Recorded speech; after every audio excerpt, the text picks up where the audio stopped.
little leveler plug-in, I believe in you. I know I left the microphone muted this entire time, but please slowly adjust my volume up until I'm actually at a reasonable level, thank you very much. Goddamn, automatic mastering is so sick, I love not having to do anything. Honestly, I just fucking... I've been thinking about the couch stream a couple days ago, and I'm like, how much equipment would it actually take for that to not be dog shit? And I think, realistically, it's probably, like, the cheapest available XLR microphone. And, like, another scissor arm. I don't know, group recordings are a fucking difficult task. I definitely don't know how to do, like, fucking live audio engineering at all. You watch, like, Red Letter Media stuff, and they still just regularly have to, like, obviously mute someone's microphone because Rich Evans is shouting so loud that every fucking microphone at the table is picking him up as if he's fucking leaning directly into it. It's like, these are not trivial problems, evidently. So I'm doing palette unlocks, and I hear that, Eternal Bloom is literally unclearable and not fun at all, and it's impossible if you don't have any AoE. And apparently people think Sniper doesn't have AoE. I'll be real with you, I still kind of don't know how to do this ad pattern, though.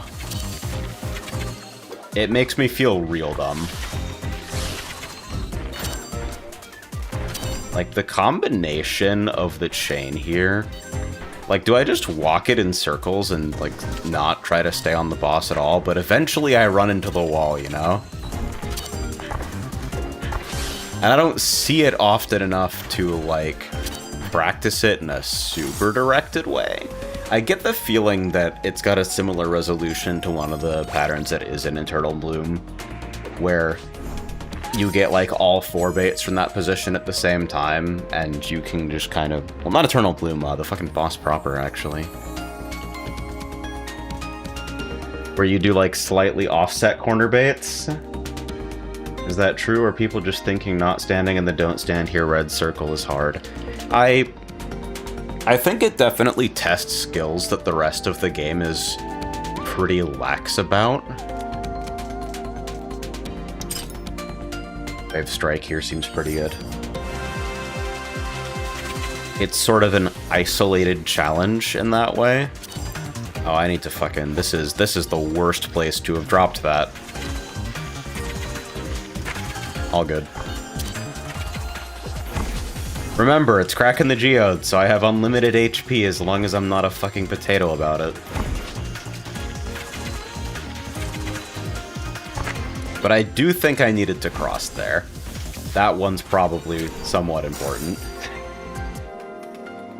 I feel like I just spend so much time not seeing the outskirts fights and not getting punished for mistakes that it's just like, fucking, oh well, go next. Lunar's probably gonna fucking beat my ass in that regard.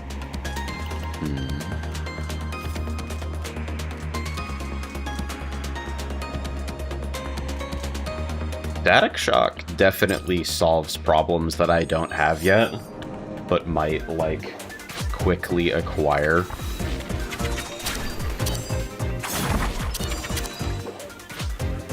Can I snare both of these? Okay, you can snare the ad. Yeah, I don't know, if you can multi-snare stuff, I kinda don't really know what people are complaining about regarding Sniper's AoE. Oh, I thought I could kill in time. Dang. Like, the primary weakness of secondary is that it can only deal its full damage once every 5 seconds to things because you can't, like, overstack snare. Okay, yeah, fucking, Sapphire secondary is probably the hit here, huh? I'll actually, like, wildly over-prepare for that and heal and regen pot. Just because that start is so fun.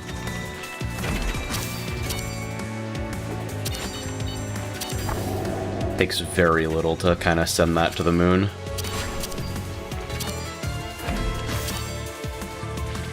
I should probably not be as cavalier as I am about defensive in the actual boss, at least.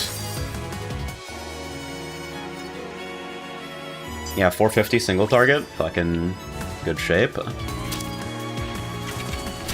Why is this shit labeling my own chat messages as restream? Probably because I get a very computationally expensive service for fucking completely free. And the idea is that, like, if the name is out there, then they'll get enterprise customers. Which, I mean, we'll fucking see if that actually happens. I'm so dumb, man.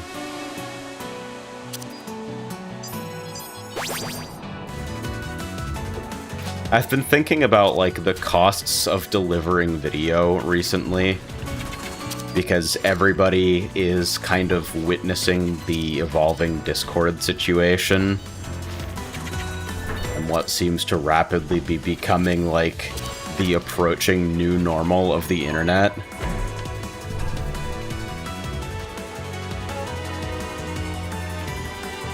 And one thing in particular is I feel like... Y'all can tell me whether this is a dumbass, like, low empathy take or something. But whenever a service does something really shitty, there's, like, the predictable fucking appearance of open source enthusiasts who say, like, you should switch to X thing that, like, respects your freedoms and all that. And it has, like, the superficial appearance of all of the features that you care about. And that's, like, that's fine, because a lot of people are legitimately daily driving that thing, and it works for their purpose, and, like, even if it's not a perfect replacement, like, you figure that fucking hobbyist volunteer software without fucking psychotic venture capital backing is kind of expected to have some deficiencies. Even if it's, like, occasionally a little bit tone deaf to respond in the way that people tend to respond. Like, oh yeah, man, you don't fucking need Discord at all. Nobody needs Discord. You're actually dumb if you were using Discord at any point in the last 5 years, and then they point to Matrix, which doesn't have fucking screen sharing in, like, fucking 95% of cases. I love Matrix, by the way. I use Matrix. Just letting you know. And then you get, like, the next wave of it, which is, like, in response to, like, people on the spectrum from tech literate to tech bro trying to recommend replacement software. And then the response to those people is, like, software developers are less than human. They are all low empathy, incomprehensible freaks who don't understand that regular human beings don't have the time to do impossible warlock tasks. And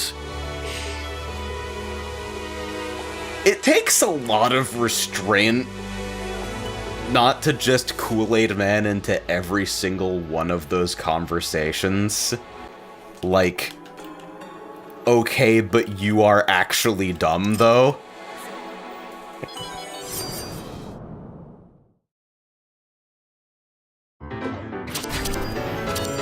I congratulate myself every time I manage it. I'm like, good job. You exercised self-control today by not making posts that just don't fucking help anyone.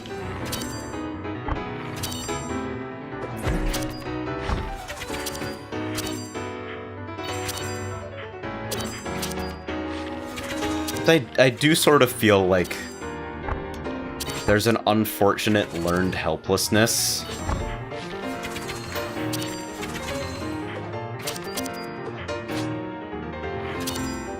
I'm being so fucking conservative for my defensive right now. A learned helplessness that when harbored and coddled for too long becomes a sort of self-reinforcing ignorance.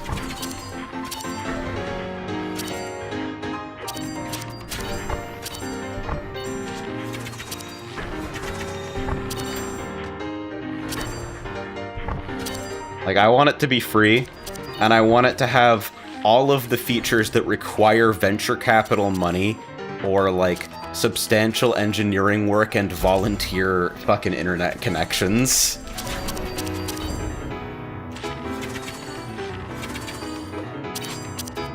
People don't understand that their expectations of what software is capable of, what it should be capable of, are just, like, permanently shaped by weird venture capital freaks. And that maybe delivering fucking low latency 720p video to an arbitrary number of people for free forever was just not really part of a sustainable strategy that involved having interests aligned with the fucking user base.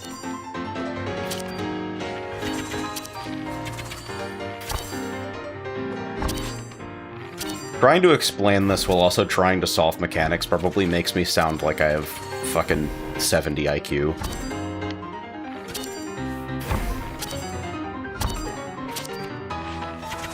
But these things stew for a while, you know?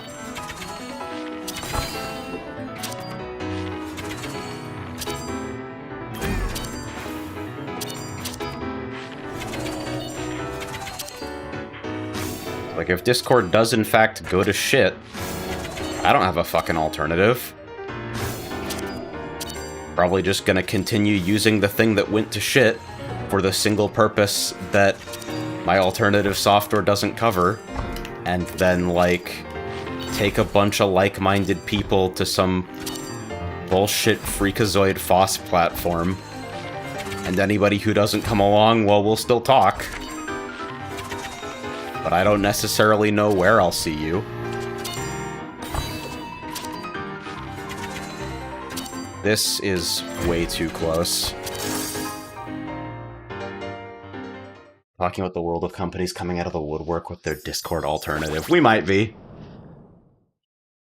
Because, like, you either get on something where the fucking platform's incentives align with yours, or you accept the fact that you're going to be, like, hopping like a nomad from fucking VC service to VC service and, like, trying to jump ship and retain your social graph when enshittification takes hold of it. That's, like, those are the options, man. That's kind of what you've got.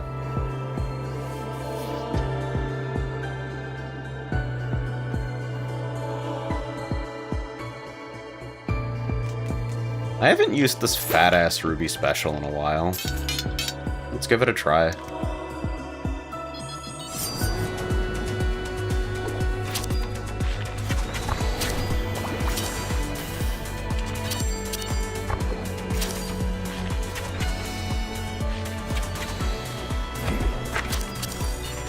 Deadass trying to figure out how to target switch to that.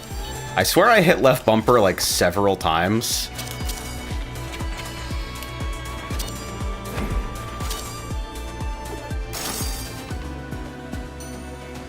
That's the one thing in the, like, extra mode criticism that I see, is that there's something about the target switch controls that feels kind of inconsistent for some reason. I can't say that I really... Okay, yeah, we need to do close baits. This is probably not very good for, like, my odds of actually escaping this area.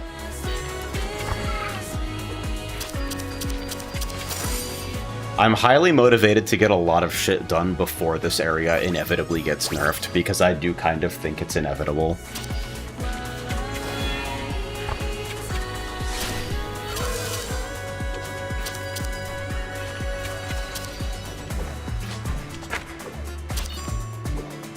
Alright, time to fucking walk the walk and actually try to, like, multi-dot snare stuff.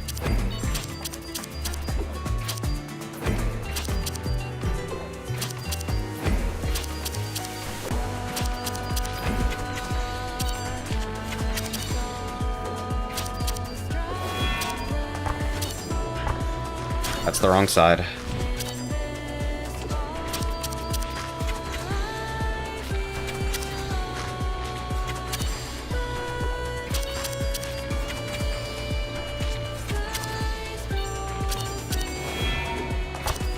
There's a certain tension to this area that I've been really enjoying.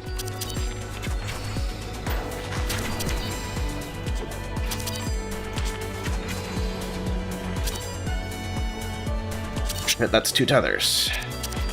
Is it completely random whether you get single tether, double tether, or fucking chains there?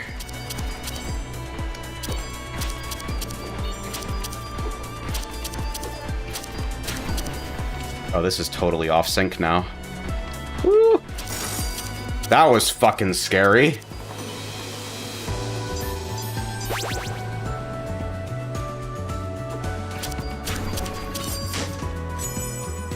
I think a lot of people have this idea in their heads that industrial gains are one-time permanent gains and not actively sustained ones, and enact the post-industrial mindset to software. Yeah, I think, like, a lot of it is really just that people do not actually understand the enormous cost that running a fucking service carries. All cooldowns equal to or over 15 seconds are reduced to 12 seconds.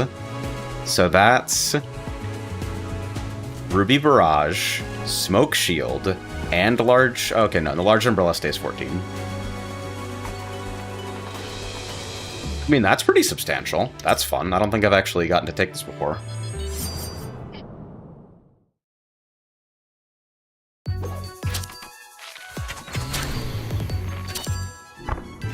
Not understanding how Stoat plans to, like, exist. What the fuck is Stoat? It's literally on poop.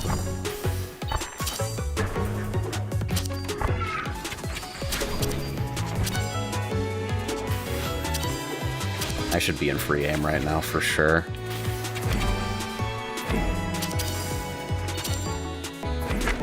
Oh. That sucks bigly, man.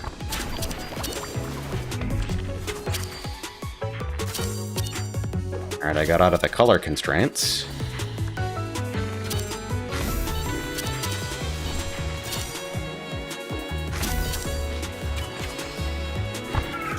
I've seen a couple weird interactions happen with those colors, where, like, you get hit for having no color and being in a fucking colored area. But then also sometimes your color might not actually show up on you? I'm not sure.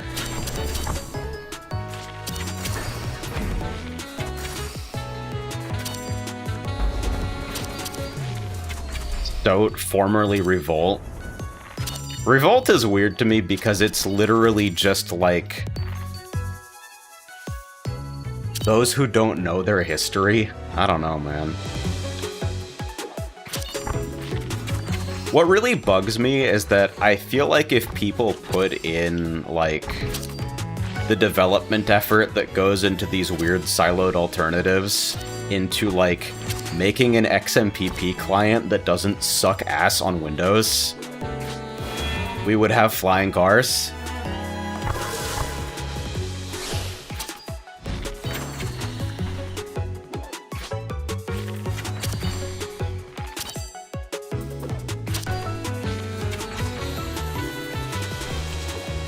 This is like the lamest downtime strat for this.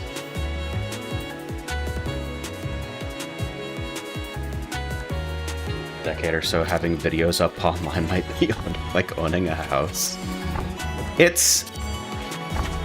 at some point, we are going to have to start dealing with the fact that, like, large portions of our fucking online habits are basically only made possible in the current economic framework by, like, surveillance advertising. And that surveillance advertising needs to fucking go. I'm having the weirdest smoke shield interactions right now.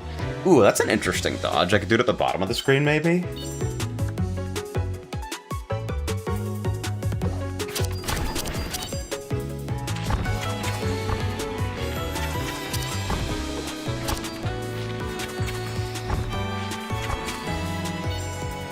I'm gonna be very conservative with my defensive for the rest of this fight. I'm rather concerned. Wait, this is like the easy-ish pattern.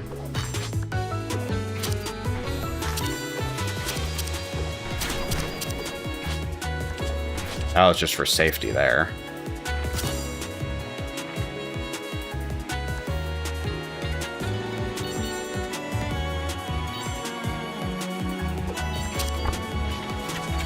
Like, this thing that I'm doing right now exists because people have decided it is worth, like, pushing enormous amounts of data around the tubes in order to try and sell you a Juicero when you're at your lowest point.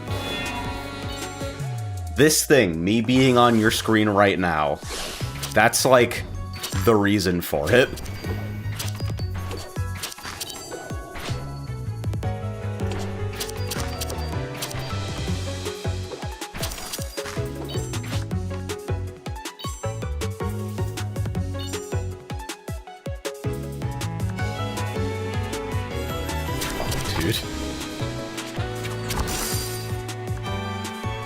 Layers and layers, right?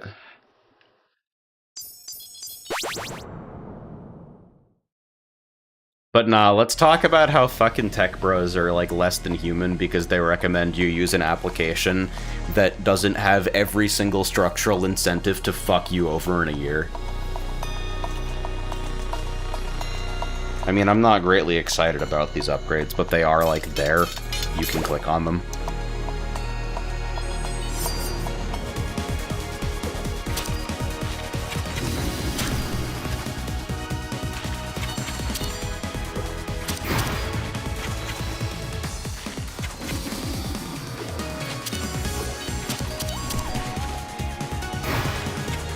Unsurprisingly, I see a lot of this shit from a fucking technological perspective, because that's just kind of the sphere in which I operate. That's my lens.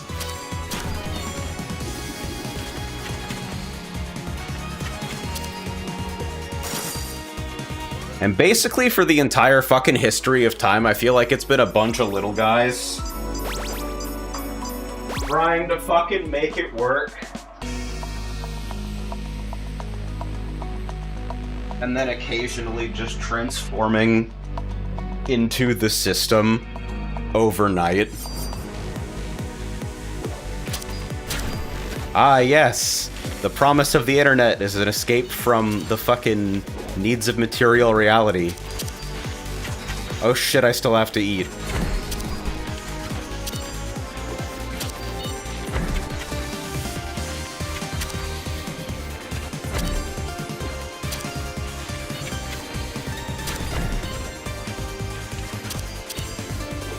Obviously it's okay because I can play my silly little bunny game. This is a good post, I think.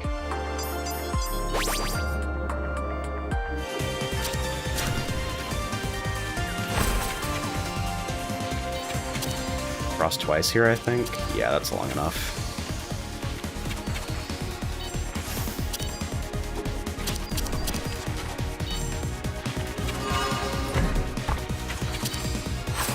I feel like I don't do any fucking damage.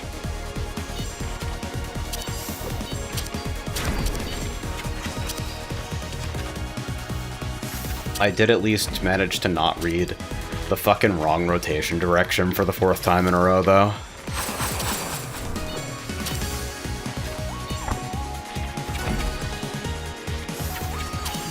I definitely should have held that defensive to align with Umbrella, but, you know, these things happen.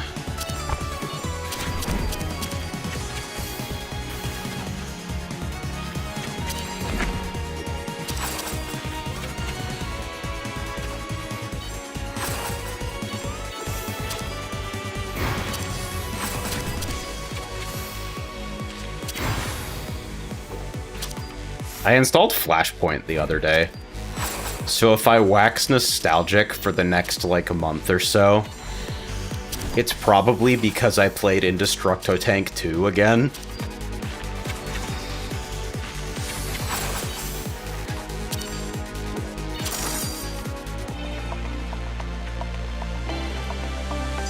That's a cool-ass project, but goddamn, we played so many fucking games at 15 FPS and didn't even know. That shit is spectacular. Desert Earrings is, like, the most credible-looking thing on this screen. And usually I'm really excited to see it, but right now I'm kind of just observing that my build is the GNU car right now.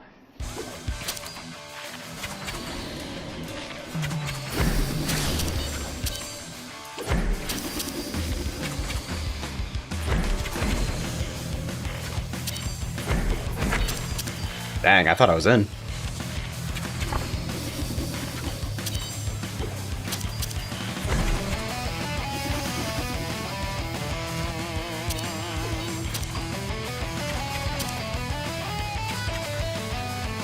There was a brief period in my upbringing in between the "our son is a computer genius" era and the "no one should have access to the internet for any reason" era, where I actually had more or less unsupervised, unrestricted internet access, and I credit that largely with me understanding how to program, but like, it could just as easily have been really bad on net. Oh, fucking rain. Terrible.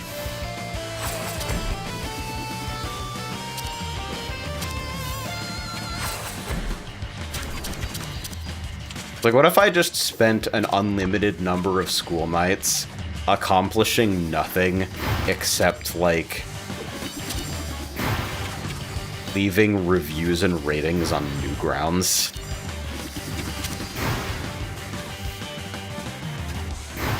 I think that sounds pretty fun.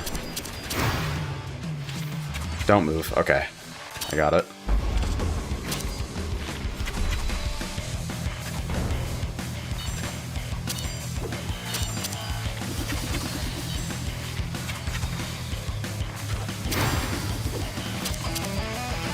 I maintain that the PSP internet browser might be one of the most culturally destructive things done by, like, any corporation.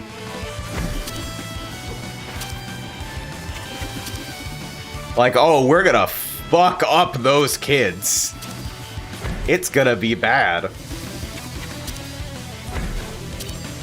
And thank fucking God that children are not on the docket for me at any point in my life, basically. Because, like, goddamn, I don't know if I trust myself to keep pace with technology, with the way things have been going.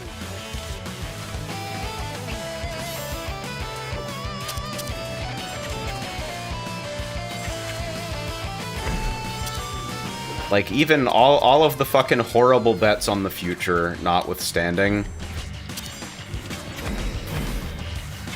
It's like, dude, we're about to have fucking ID laws on the internet. I can't keep up.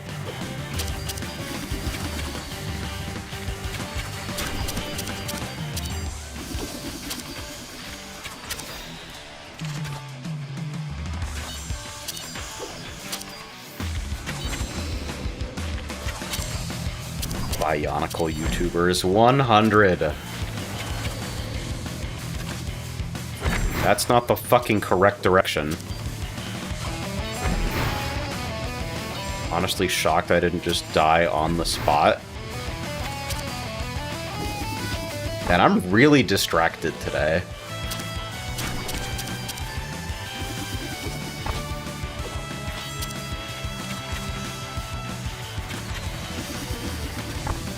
I gotta say, this is a pretty cute pattern, though. Yeah, these are going way too close. Easy money! Since the Wind Sneaker days. That's too long, dude. Since the fucking MacBook Pro directly on top of a box fan and I act like I don't understand why the microphone quality is bad. Good times. Good times. Probably some pretty good stuff in those archives.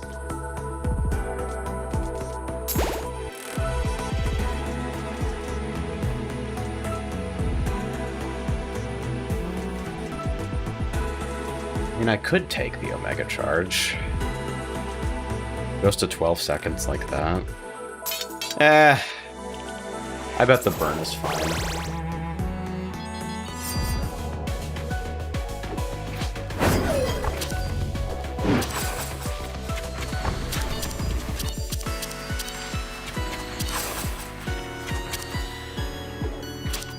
I feel like the dog shit videos I've been making about Dead or Alive are kind of like a return to form.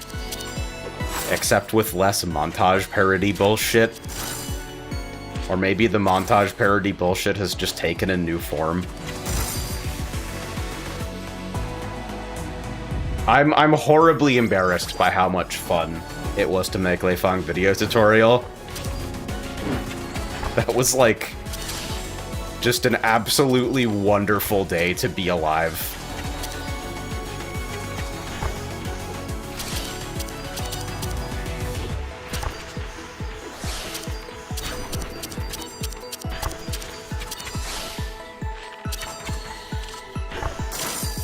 I can't believe the butterflies have a dead zone right at the fucking start of the shot. Hot kick!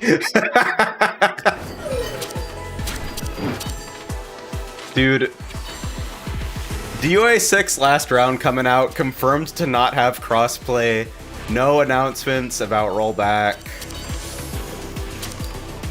If it's just a re-release designed to take players away from the game I bought on sale, so I have to buy a new game that's not on sale, I'm gonna be really pissed. I really hope it's not that. Because 3D fighters are so sick, I feel like I've been sleeping on them forever because fucking... I thought I didn't fuck with them, but actually what I didn't fuck with was Tekken.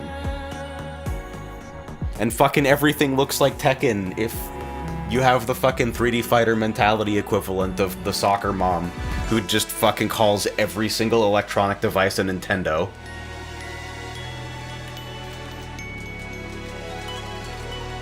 Quit playing your Tekken, Akira Yuki visibly on screen.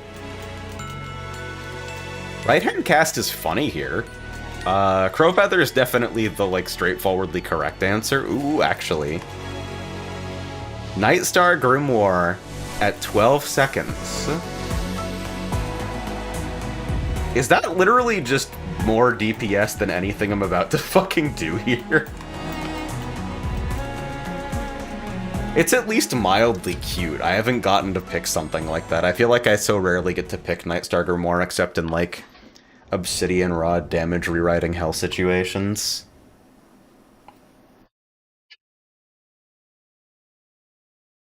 So it's like DOA is at least not dead. The teaser trailer for DOA 7 is just literally a framed shot of Kasumi's cleavage, and people on Steam discussions are already complaining that the game is going to be woke DEI censored garbage. Fucking whatever. I don't know if Soul Calibur's ever coming back. I don't know what Tekken is, or whether it, like, coming back is even the right word to describe the thing that's taking place. So mostly I just really hope that DOA 6 last round is something that I can, like, recommend to people. And that I get to play Virtua Fighter 6. That it doesn't just mysteriously go away while I'm not looking.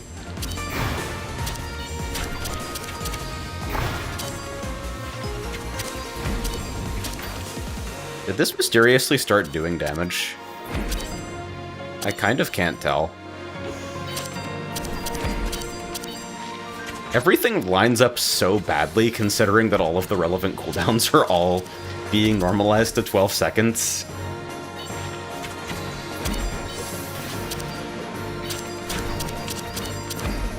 I didn't know that people were down on fighting games right now. I have to admit I kind of missed that sentiment. Because basically the only way I engage with the larger FGC is, like, occasionally clicking on a Brian F. video to see how Street Fighter 6 is doing. Because I respect what that game is, but absolutely cannot be fucked to play it. I got so fucking mad about Drive Impact and what it does to, like, normal usage in that game But the last time Frey and I booted up fucking SF6, I was just like, okay, let's install SF4 right now.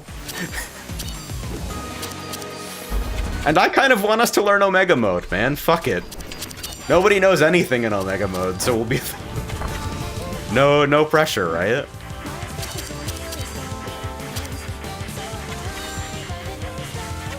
Holding defensive.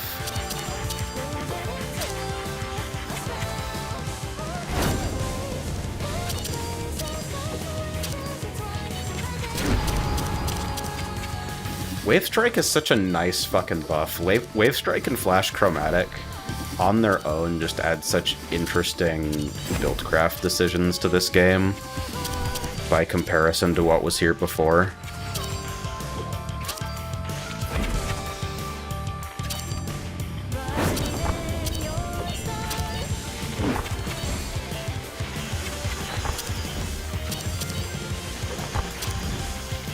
Maybe I ought to boot up fucking Battle for the Grid again.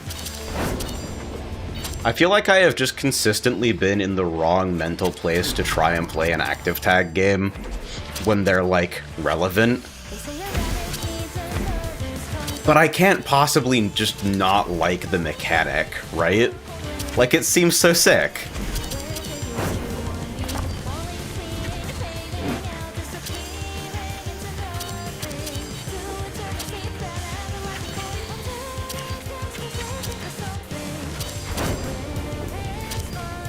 Trying to think very slightly harder than usual about that pattern, so I don't randomly just walk into a rake and die. This is just Royal Arcanist. The fucking ribbon lasers, dude!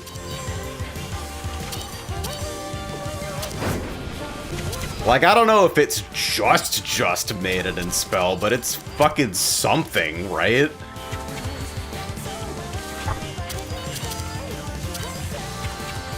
It isn't not Arcanist.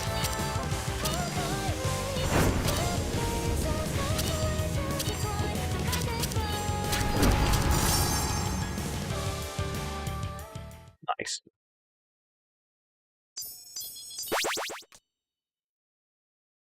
Where do Tokon and 2XKO go on the woke tourist chud incel dark woke media categorizer?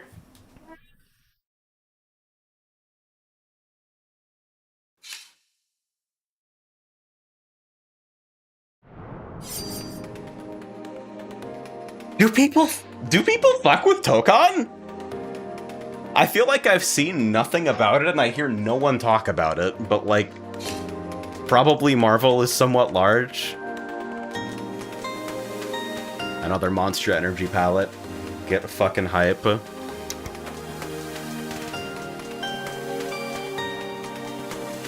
Bruiser. So my palettes left are, I need Bruiser, Defender, and Ancient out of the base cast.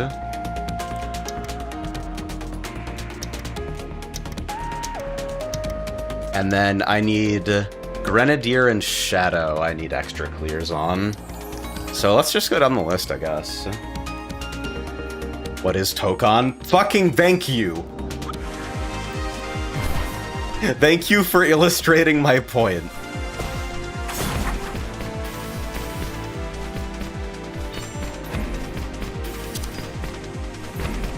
Does free aim not target to certain ads?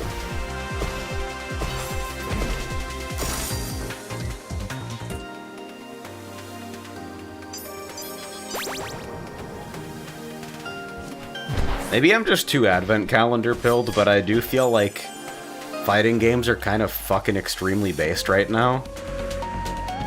Haunted Gloves secondary, maybe?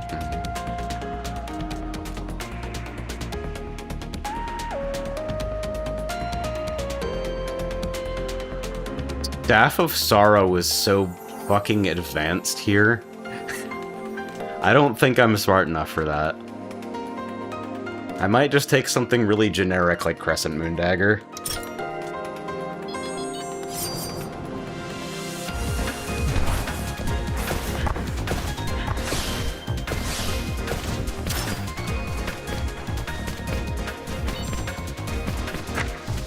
Yeah, fucking... I still... I feel like at some point I always end up against a wall in this pattern. Maybe I need to do, like, in-out baits, but the chain doesn't stretch enough for me to bait everything out.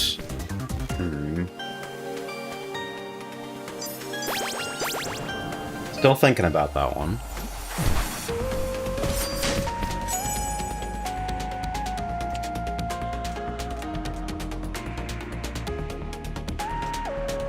Quick Draw has the potential to be really, really funny here.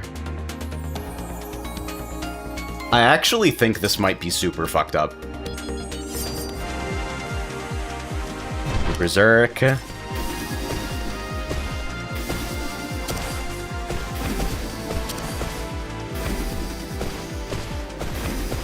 I gotta be careful about the order that I apply Quick Draw in.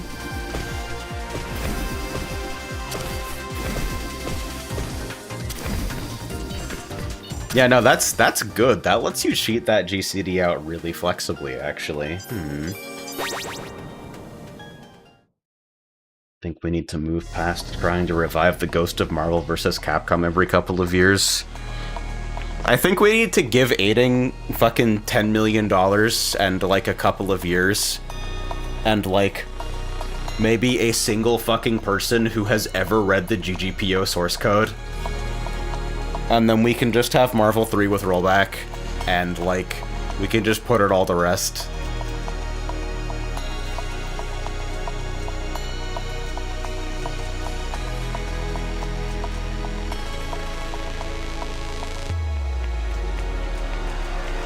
So this defensive is, like, actively not good.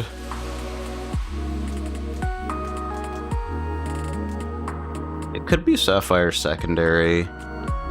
Abyssal Rage is just, like, such a consistent answer to so many things. And honestly, Rose Red Leotard with Footwork actually does kind of help me deal with losing access to Berserk under normal circumstances, so let's try it.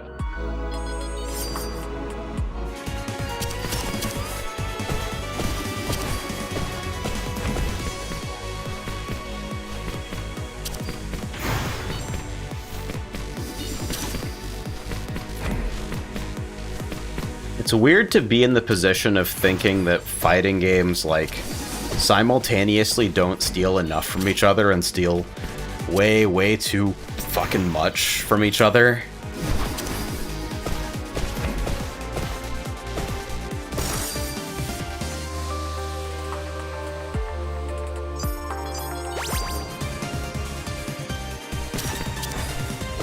We are constantly fucking reinventing the wheel on stuff like all play lobbies and, like, having usable online play.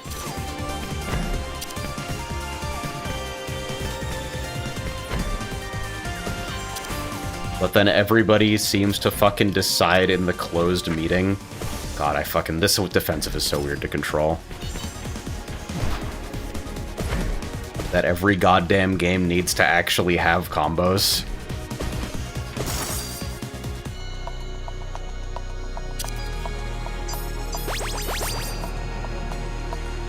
So many things can feel like fighting games without feeling like fighting games.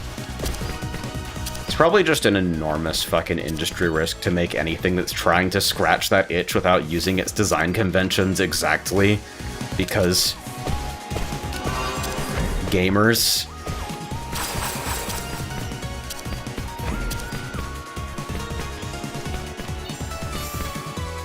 I'm not usually super sympathetic to, like, because gamers type arguments, but, like, if there were ever a group of people consistently less tolerant of something violating their expectations, even momentarily, even if it serves a greater purpose, I don't know where that group is.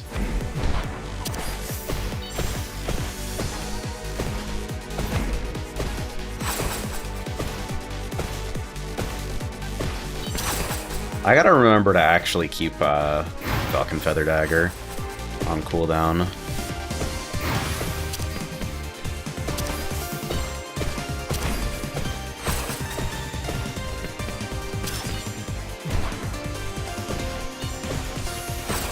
And have you seen the average moviegoer? Is it that bad? It doesn't seem that bad looking from the outside in into film spaces, but I guess film space versus moviegoer is kind of a different question. Every 10 times you use an ability, gain quick draw. I mean, you know what? This is a fun enough idea. Let's fucking do it.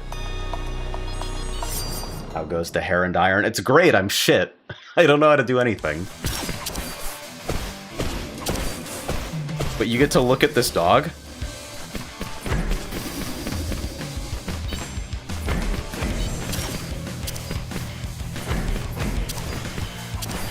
And I am finally figuring out how to, like, mentally structure the double knocks there. Even if I have no idea. Like, uptime is a myth, I don't know.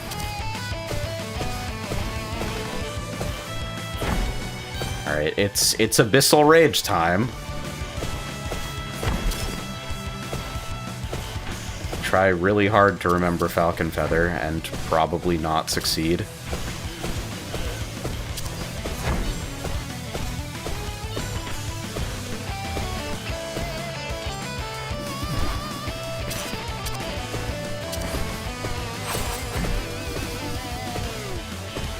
This one is weirdly difficult for me, like, the stacked... Do you see that? Like, for whatever reason, it's tough for me to, like, do an in-order solve on those, and I always end up forgetting about the trajectory of one.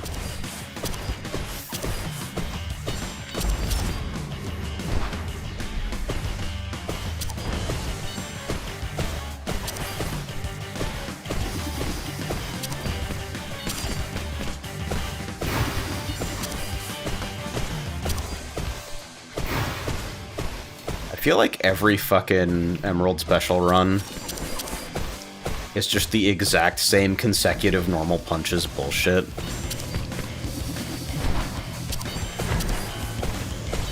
Oh, that's interesting. Quick tap of defensive actually cancels that knockback. Huh.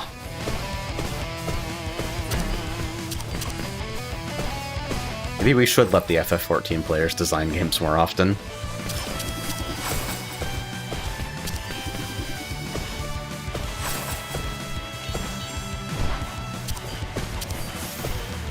I totally just fucking overwrote the shit out of Quick Draw, though.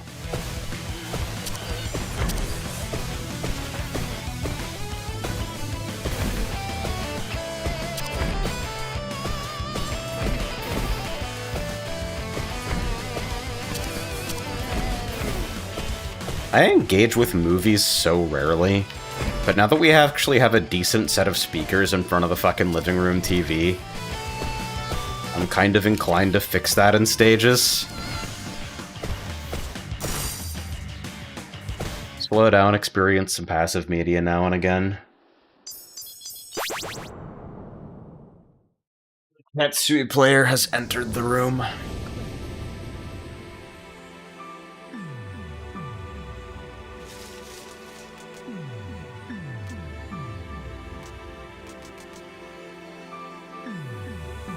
"18-second cooldown. Max use is 4. If I find any resets for this, this is probably pretty fucked up.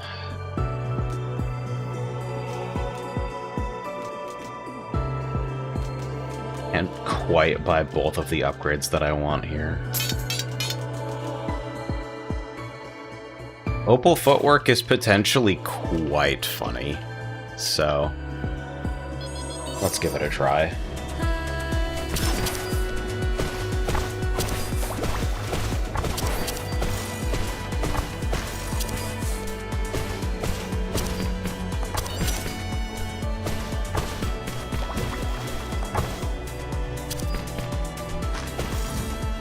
I have, like, no fucking burst for these.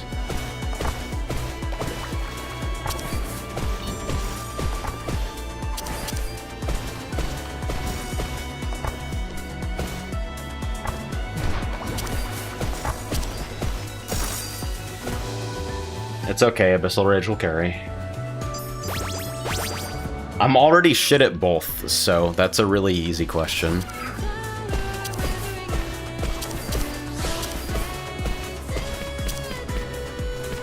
Like, I'm just generally not super good at shmups.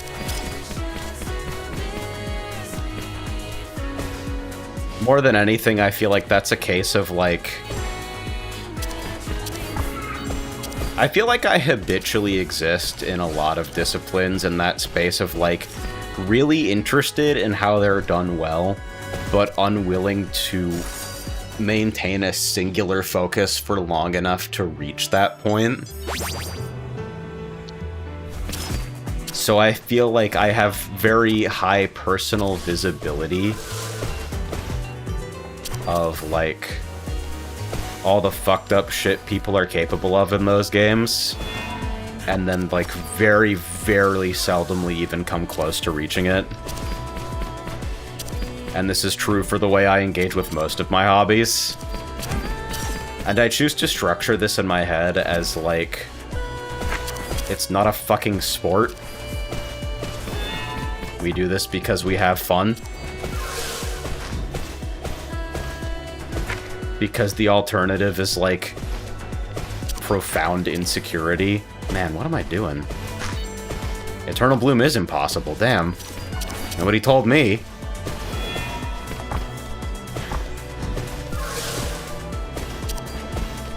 Have a chain here? No, just dual tether.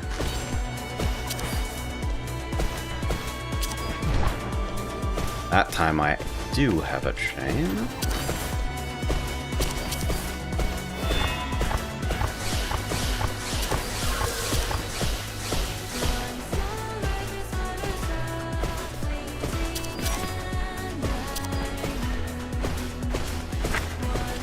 This is such a dumb way of doing this because it's literally just fucking flat-ass abusing the fact that those have a dead zone.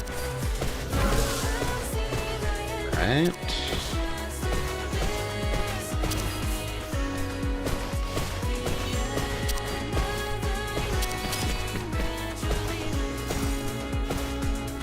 See, it's not that hard to read, it's fine.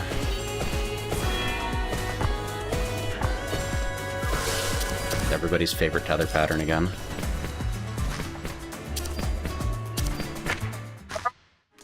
I gotta step in a little bit for those, I think.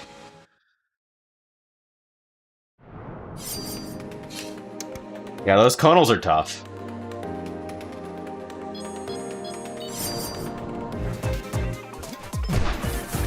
I used to be doing the super dipshit strategy there, where you literally just do all the baits in the middle. And I think it's way easier, but it also, like, loses a ton of potential hits. So I dare to imagine a universe where I'm not a complete shitter.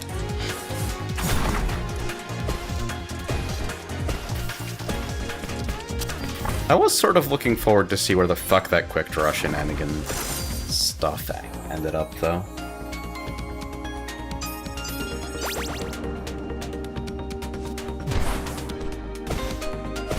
I feel like I have largely been immune to that feeling of, like, oh my god, I will never have a run that good again.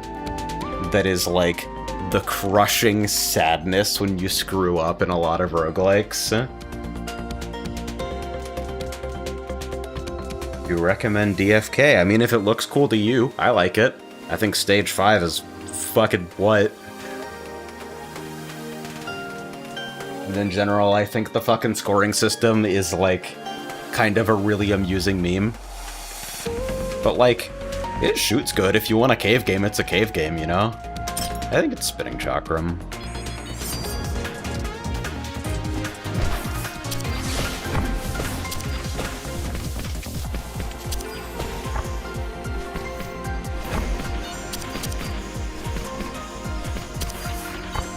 You want yourself a little bit of fucking laser shot bomb in your life? I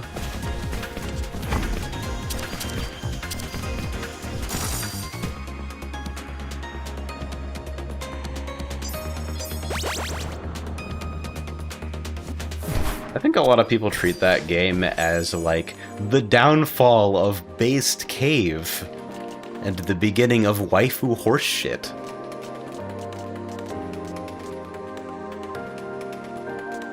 And I just don't know if that's, like, real. Eugenics. Fucking Edmund Macmillan is still doing it? I just didn't know.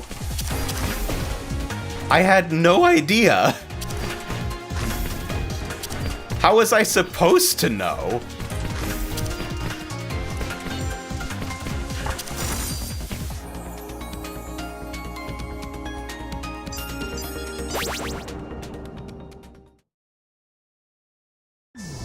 Like, I am not Isaac's strongest soldier. Anybody who frequents here probably has heard me complain about that. But, like, I don't know, man. Dude does make good stuff.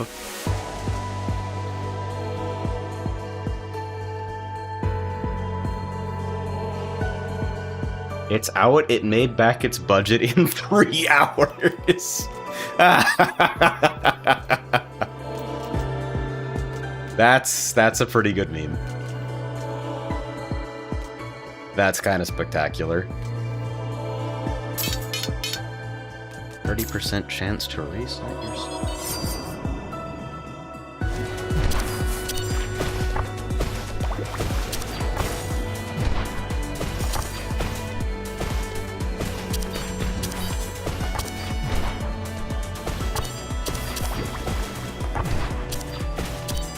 Oh, this is going to be a very, like, reactive character, isn't it?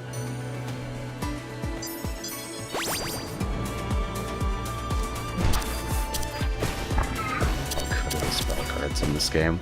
I like this game's fight design quite a lot.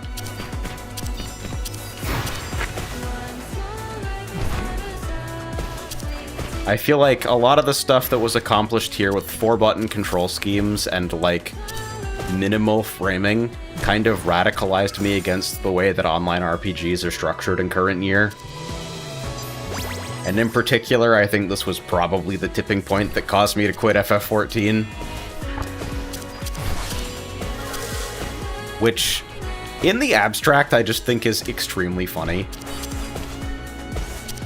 Like, what the fuck do you mean that the rabbit game? Like, no, but really, though.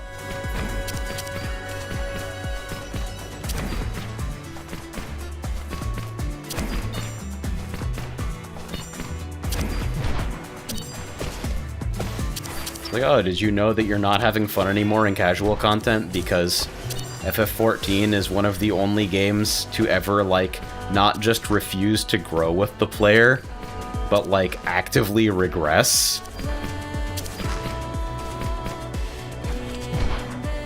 Has an upside-down difficulty curve. It becomes easier the longer you play it. Okay, that's Chain. Dude, I need to special reset something fierce right now. This is double tether.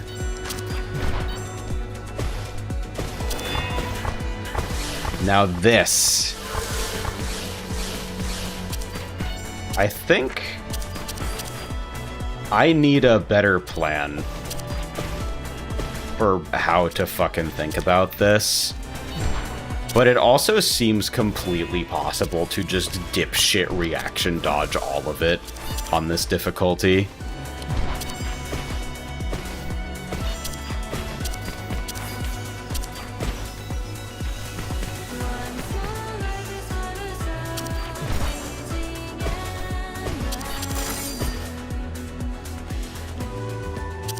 Once you get into harder content, unless you're a completionist, it's extremely hard to go back to enjoying casual content. The other problem is that they keep patching old good fights out of the game by virtue of, like, giving no shits about stat upkeep or number rebalancing. Like, Labyrinth of the Ancients was not always 20 minutes of striking dummies. It used to be something. But yeah, when your options are, like, do a complete sleepwalk, or, like, navigate the complexities of negotiating 8 people who might hate each other to, like, perform a task that requires, like, extreme focus and concentration on a weekly schedule. Like, I don't know, man. I just fell out of that paradigm. I didn't have anything left.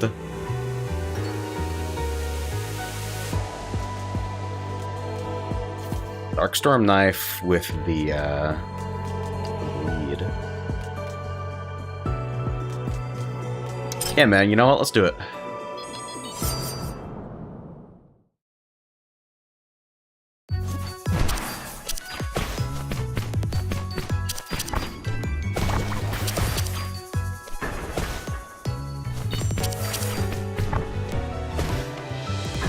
Like, don't misunderstand, I don't think Rabbit and Steel is perfect. I would love to be a fly on the wall for the development decision of, like, damage previews and active damage use the same primary colors. That's, like, something you get over as part of the learning curve, but if you don't have, like, a predisposition to, like, solving visual clutter, it makes the game somewhat difficult to recommend in some contexts. I'm so afraid of fucking... I saw some really stupid shit happen to one of my housemates in this fight on normal, and now I have, like, horrible superstitions about colors.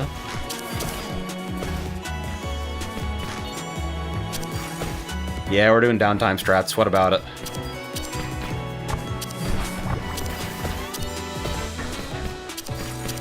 Probably what I should be doing with this is re-upping special only after Berserk actually falls off, and then pooling charges to try and be able to reset it early. I wonder.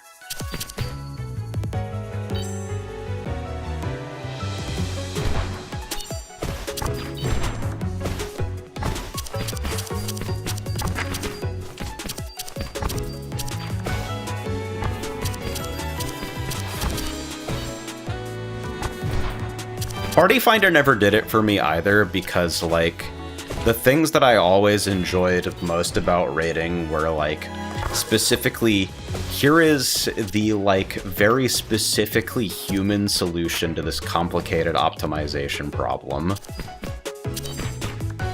Here, like, we compensate for the way that we as people, like, interpret information on a deadline and, like, structure conflicting demands.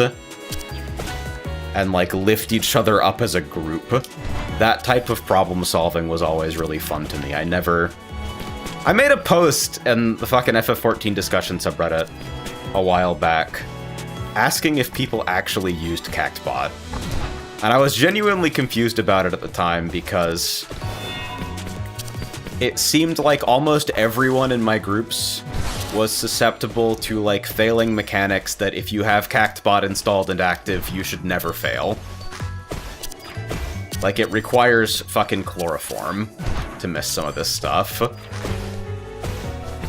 And the results of that thread are kind of neither here nor there, but there's a fucking post at the top of that thread that stuck with me for a long time that goes something along the lines of, I've never understood why people are anti-plugin.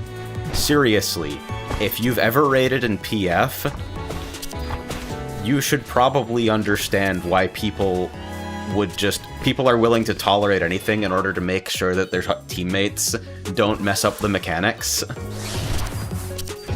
I'm just like, no!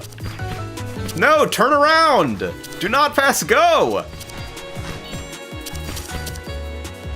Helping my teammates not mess up the mechanics and being helped in turn when I mess them up is the fucking point! That's like the entire foundational reason to raid for me.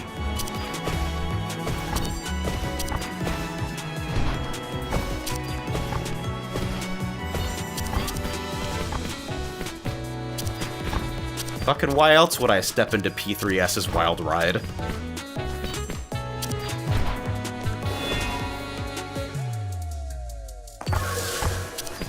But I do feel like that's something of a common idea, you know? Other people are work. This is a really, really scary way to handle this, but I really like it. Ah, shit, I came in early. That's fun, though.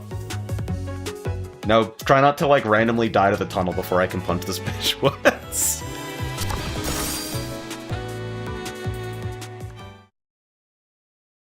P3S is one of the only fights that I actually just used a visual mod for, because it was just fucking irritating to look at.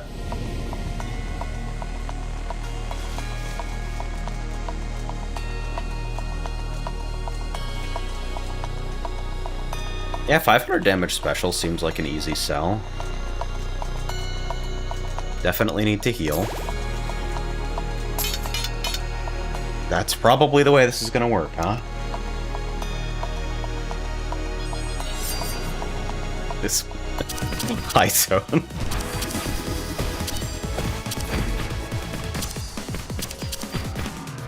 Yeah, this is how I should do it. I should be fishing for a reset with primary, and then when I get it, I should... Oh, I'm fucking stupid. I'm thinking about the fucking rotation. I should pool charges and, like, use secondary for Darkstorm procs and maximizing bleed damage until I need to re-up Berserk.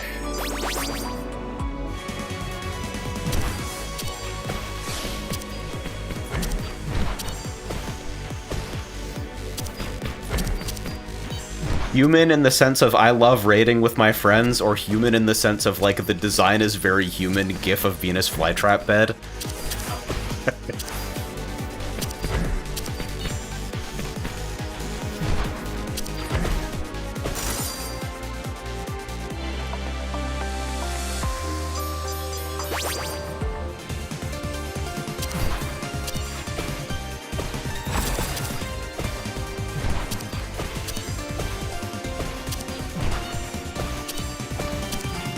I am very glad that I got to do T.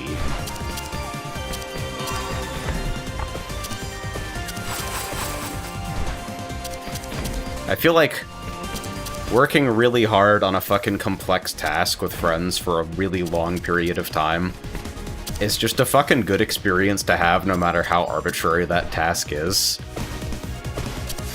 Because above a certain level of time commitment, it stops mattering whether the task is arbitrary or not. Everyone's bought in, everyone's fucking invested. And, like, the stakes of it can feel almost distorted a bit.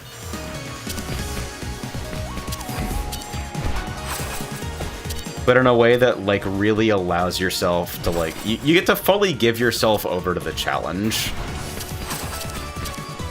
Past a certain amount of time, it stops, like, being, oh, I'm just gonna have fun in a game with my friends, and it becomes like, oh, I really genuinely do want to do my best here for reasons that, like, are related to selfish ego, but also a bunch of other shit.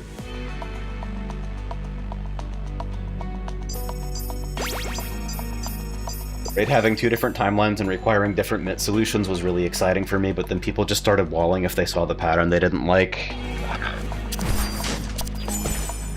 I love optimization too, but, like, the extent to which the optimization brain got its hooks into people and led to unfun gameplay patterns was always a struggle.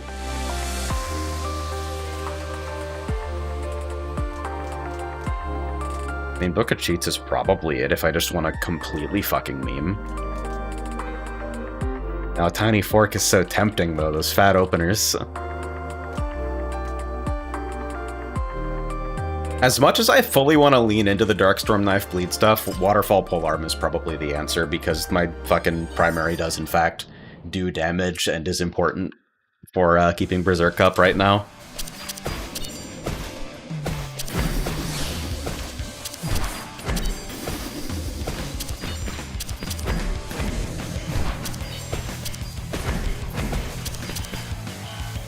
I think the most common feedback I see for this boss is that people lose track of where they are, which is, like, really funny to me.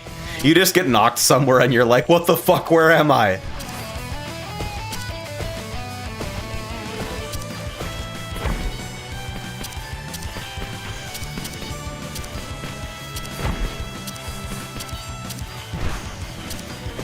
Are the rotation directions on the static? I feel like it's always towards the bottom of the screen. I'm willing to bet they'll be random and lunar.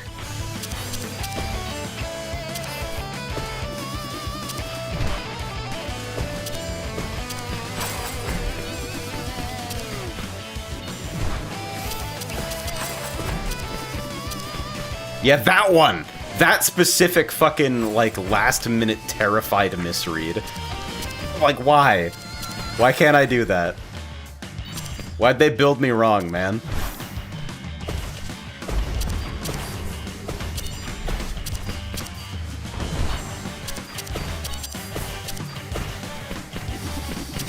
Yeah, now that flow strength really fights with my desire to use the secondary. But, like, I don't know, man. We'll get something figured out.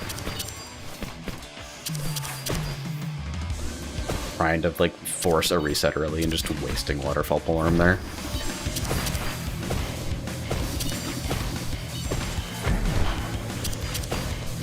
I feel like this game has to come from the mental place of someone who got really tired of pulling the same fight week in, week out, and doing the exact same rotation down to the fucking OG CD every time they did.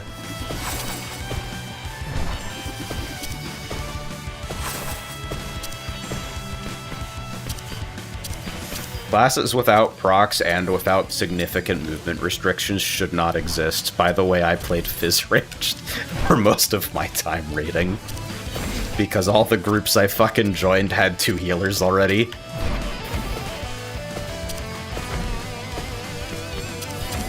Like, I don't know, is it a ridiculous fucking exclusionary elitist boomer take? Is it fucking, like, yearning for a prelapse Sarian fucking healer design that didn't exist?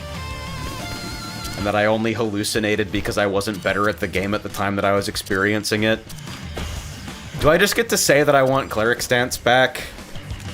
That healing the vault on its intended difficulty was, like, one of the most fun things I ever fucking did in that game? And yeah, fucking healers have that issue of, like, the better your group plays, the more boring your job is. Fucking 80% of all GCDs in a fight being glare or the equivalent, and then, like, depending on your co-healer, who might just fucking refuse to triage and just wipe rather than GCD. It's like, dude, no, fucking hitting Cure 3 and Screaming is the fucking reason to play the role, right? It's so based.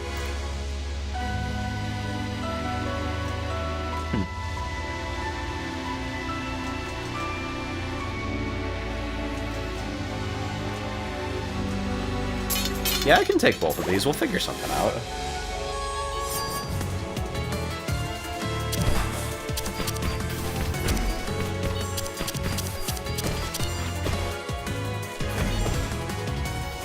Okay, so now the way this is fucking structured for me in terms of, like, offensive demands is, like, legitimately fucking GNU car.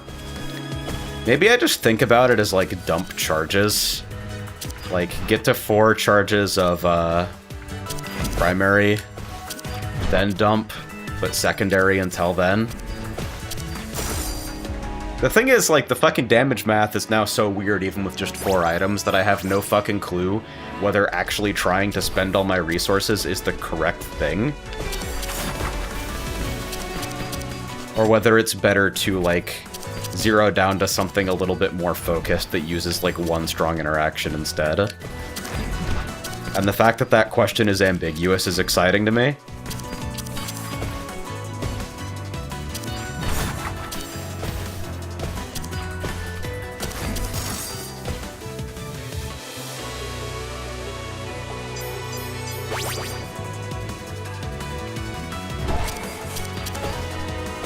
Yeah, all the fucking DSR cleared with no healers shit. Like, what a cool thing to have done.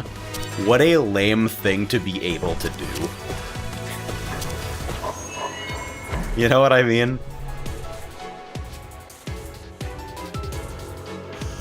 When I was, like, dabbling in tanks, because tank was my least played role, I started discovering that, like, The illusion of the healer role in casual content is mostly propped up by terrible tanks.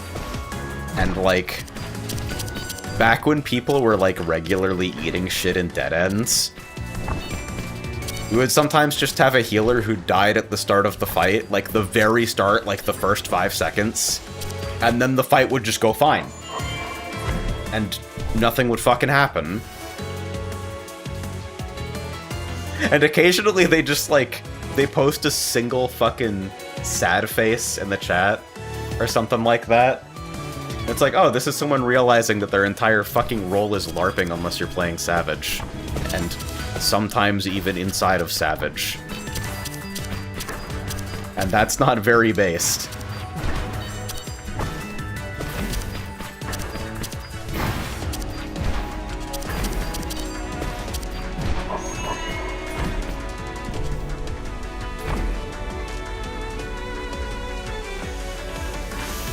Okay, I'm getting better at this one, I think. I'm starting to understand it more consistently. Yeah, there we go.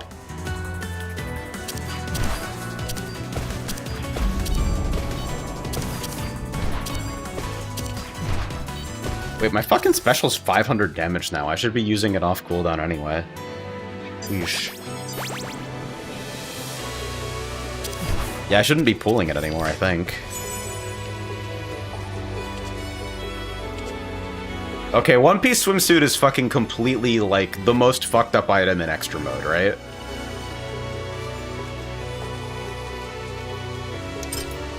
Like, complete fucking rip shit nonsense item. Does Elsword have raid bosses? One moment, please!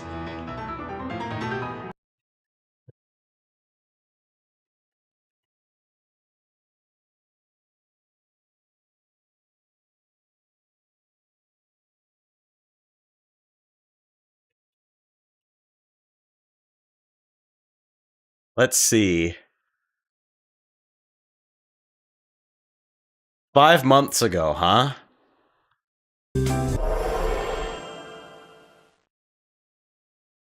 Let's see what the Elsword endgame looks like right now. 1, 2, 3, 4, 5, 6, 7, 8, 9, 10, 11, 12 skills. And whatever this is, I think this is like title swap. 999 plus complete recovery potions, as one does.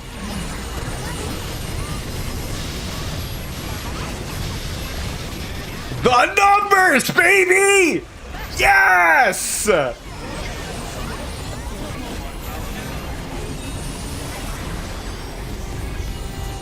Oh my god, dude.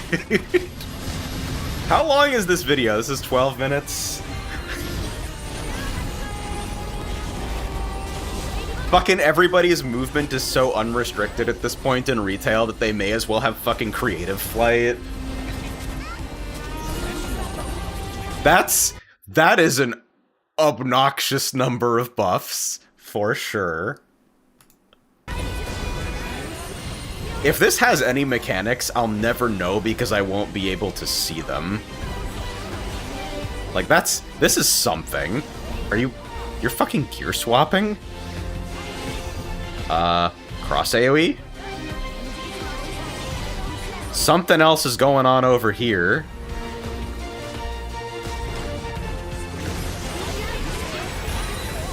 Works, I guess. So something got resolved.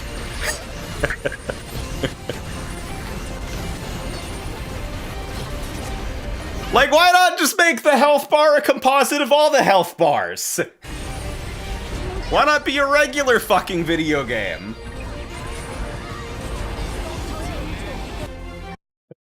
That was the game's chosen freeze frame for this fight. It seems like they've added more visibility options. Like, I've noticed, I don't think ally skill effects are, like, displaying at all here.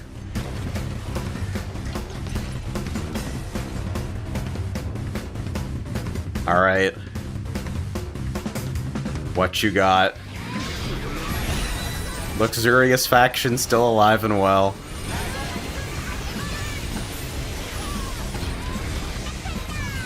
So, like, there's some lasers on the screen. Does this fucker have 645 max mana? Jesus.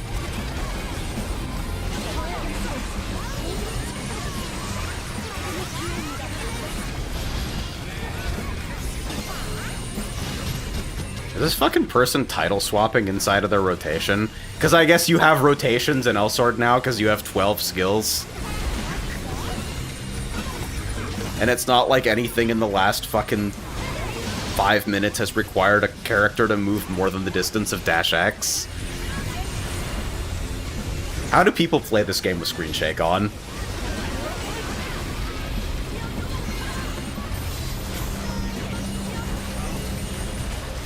Something in here is fucking recovering MP for like 135 per tick.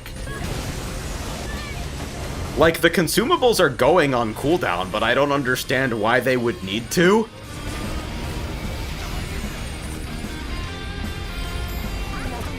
You guys like RPGs?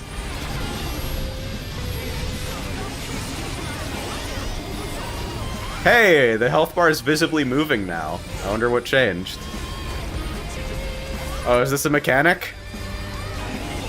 There's like colors and shit. Yeah, we got like people with color markers on them. BYG.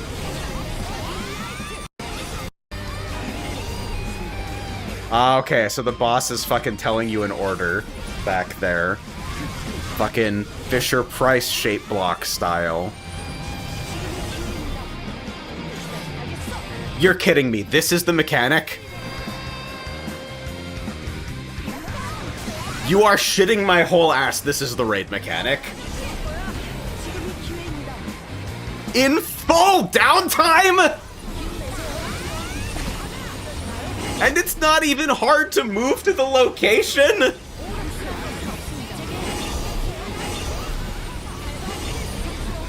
Like, if it were a movement challenge, it would be one thing.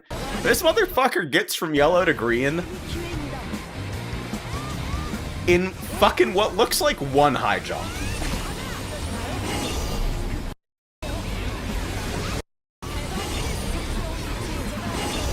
You cannot possibly be serious that that's the mechanic.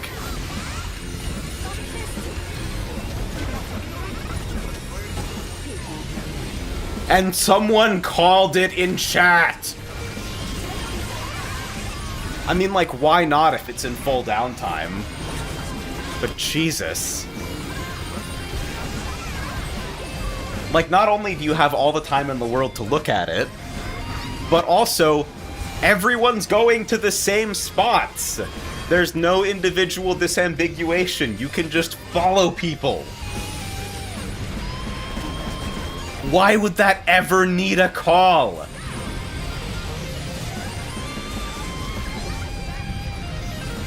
This is 12 minutes long. It's 13 minutes long.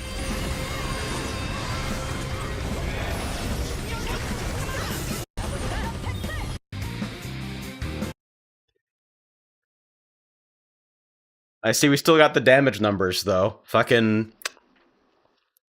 Elsword always had the courage to actually put these in the fucking game, because they have a monetary reason to do so. They're doing callouts because there's nothing else to do. It's fucking downtime. The fact that that's in pure downtime is so outrageous. Like, I guess it's Wing 1 or whatever, but... Fuck. I actually think if I keep looking at this camera shake, I'm gonna, like, fucking be ill. Jesus, that's funny as hell, man. No. Oh. I clicked into the game. Minor controller implementation bug. Oh, okay, yeah, this is fucked up. That's like flash chromatic every single time. Except I still have to, like, manage fucking movement restrictions when applying Berserk in the first place. Which, as we all know, is impossible. I think I might actually also have to spend the charges on my primary in order to be eligible to... Oh, this is the wrong fucking side of the screen to anchor on.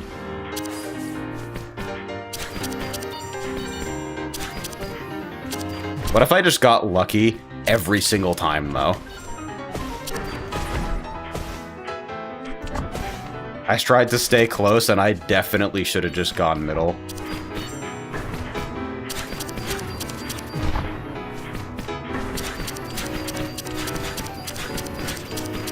I think with the flash activations, probably, like, pure secondary gaming is the thing.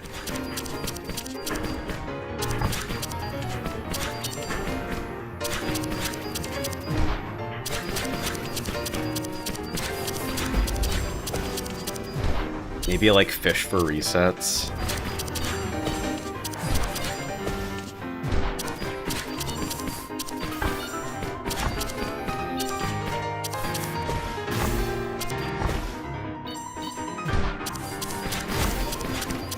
So I definitely think, like, Darkstorm is probably enough to keep Flash Chromatic, like, up at a reasonable rate. I might not even have to spend charges.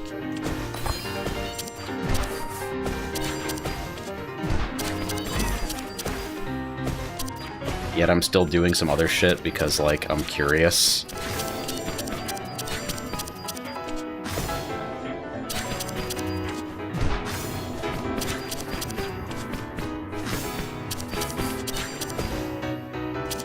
If your movement and your attacks don't interact in some way, why the fuck do you have them?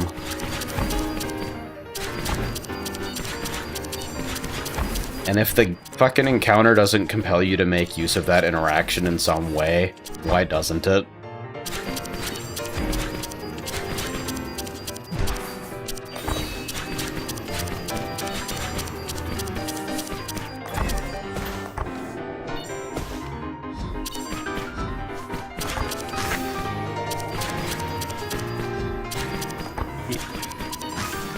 The way that fucking stop moving resolves, like, the timing of it is still one of those things that I struggle with, even having, like, gotten all the lunar palettes in the base game. It's just a nasty gotcha. I totally understand why it's there, though. Like, the reason it checks over such a long window is so people don't do the stop by accident. My friends will try and make the rotation as simple and foolproof as possible because they like it. Fucking, if I had $1 for every time that my husband built fucking mobile gaming all Emerald Ancient.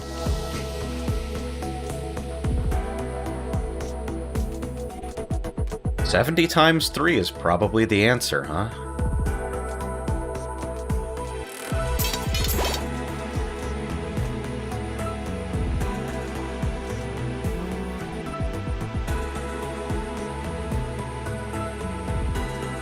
More total berserk time for me to try and get the reset, since my damage is no longer coming from that 500, I guess.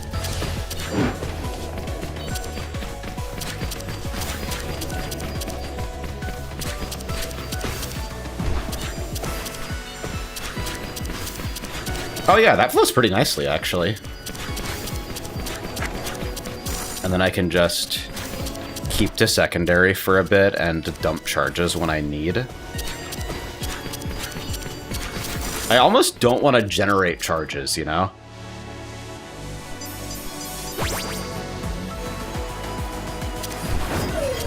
I was really glad to see extra mode itemization lean pretty heavily into, like, just how fucking unplayable you can make a character, or just how complicated their function can be. And then there's also the painter set, which is just, when you do all the things that were good already, do a bunch of random shit that's even better.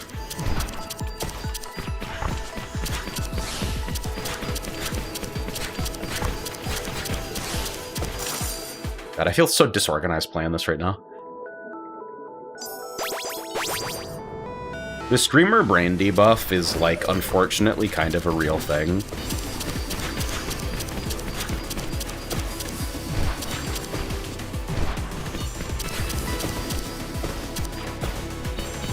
Not that I'm gonna be able to ultimately save myself from the accusations of being an unassisted brainlet, but, like, it doesn't help.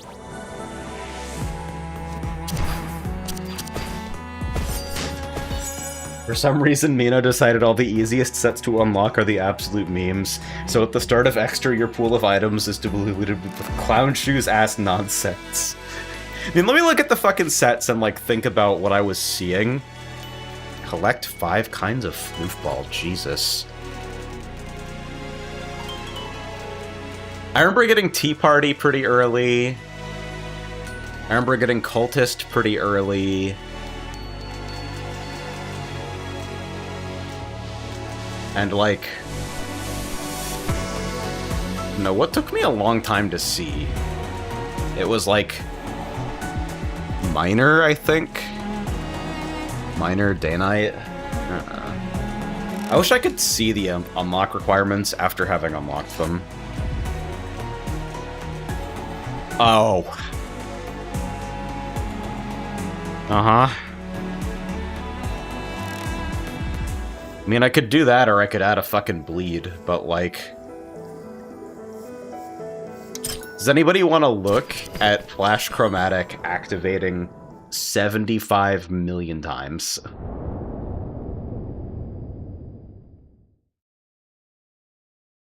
If I had fucking hit Desert Earrings at any point during this run, I think I would crash the game. This isn't even the first time I've had a single source of Flash Chromatic and just fucking snapped the game in half with it.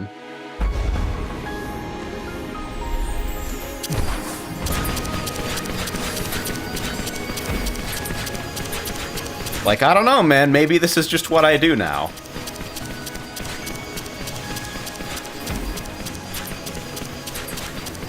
Maybe I don't need to overcomplicate things here.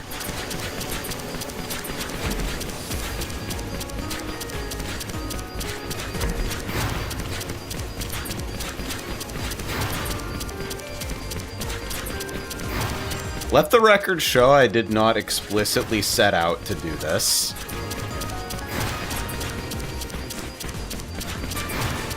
I was planning it. I was planning for it to be at least, like, 15% more intelligent.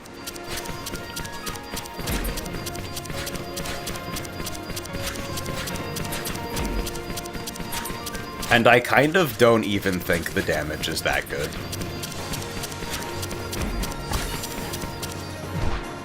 But it sure does make the proc click over and over again.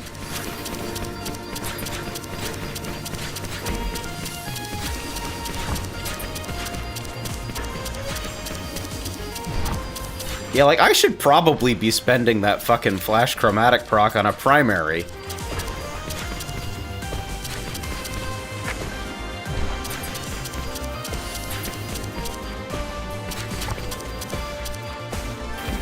I don't know, I'm looking at the bar and it might be the same.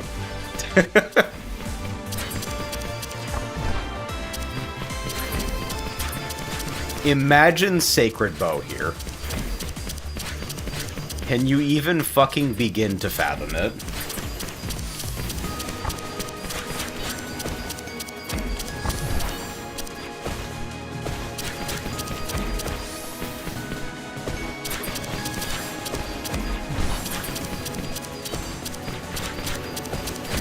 Maybe if I alternate, this will start actually dealing damage.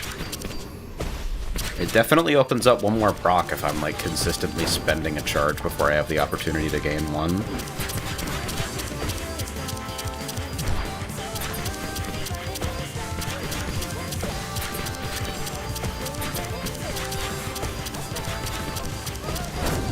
Probably also not keeping my bleed up very often because I fucking forgot I had it.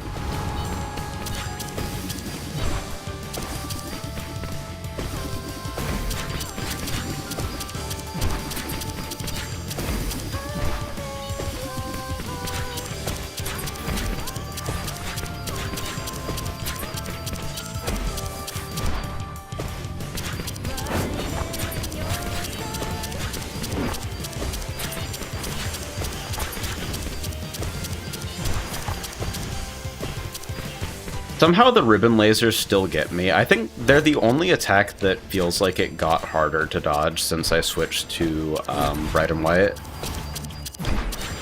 Like, everything else is so clear by comparison. Like, there is zero ambiguity about, like, which side of these lines is safe right now.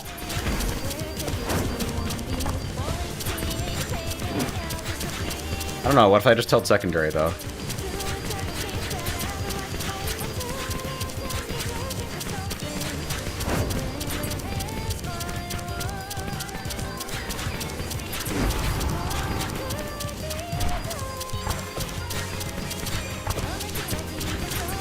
Inner lasers are always red on a ring of red. Yeah. I switched to bright and white specifically for the spinners, because I feel like they call themselves out significantly more from the background on this scheme.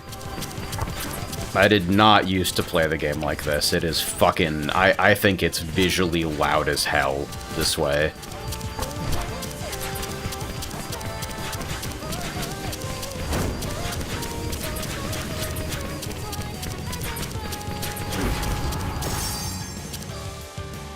Alright, got the pallet.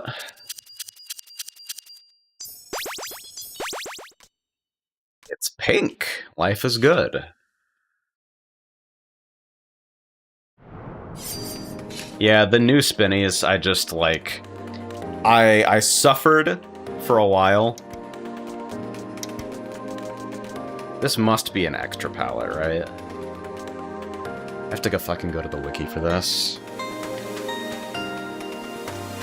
Yeah, that build, like, feels like it had a lot of stuff that did a singular fucking thing, but then, like, didn't do any damage.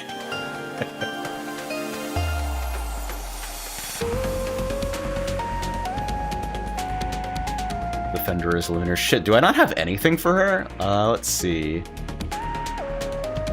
A Gold Defender's Lunar. Ooh, that's a nice color for extra hard. Sheesh, alright. No, I'm fucking motivated now.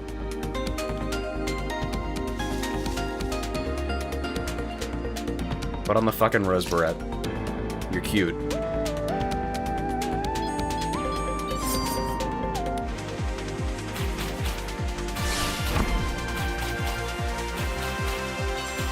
I definitely do want to do Lunar at some point, but I don't feel even remotely ready for it.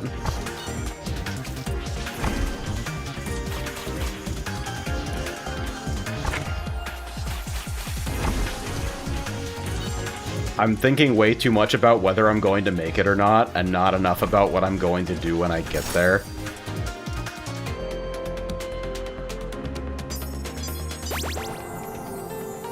Rabbit on my steel Helmline modes extra. Extremely loud in Rage SFX. Okay, left-hand cast is a little bit funny, right? Like, it's first chest left-hand cast.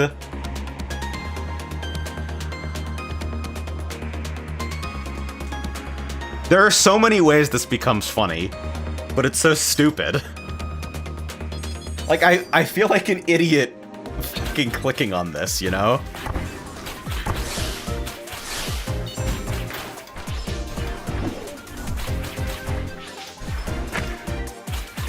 I just don't know how to do these baits at all, man. Ooh, maybe under like that? Does that let me get around it? Aw. That's your only movement skill? I know it's the only thing with no movement lock, but trust, Midsummer Dress is in the next chest.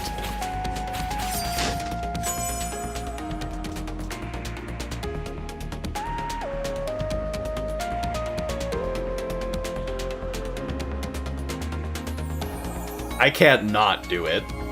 It's so early in the run! How could I not do it?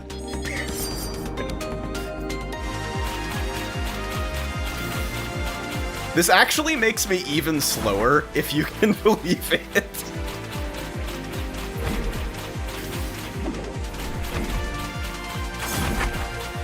Oh my god, yeah, I had to let go.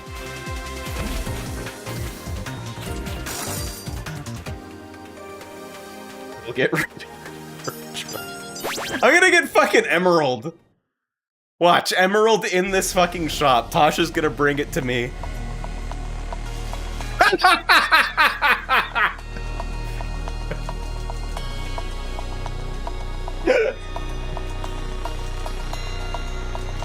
Jesus Christ, man.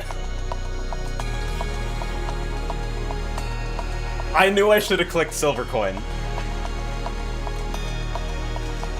Why? Why restart? What if I can fucking do it?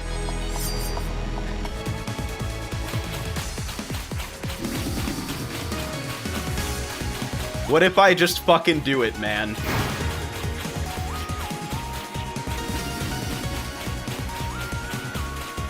Tasha's doing her best. She thought this one would color coordinate and didn't know that I'd show up with a broken arm and blind.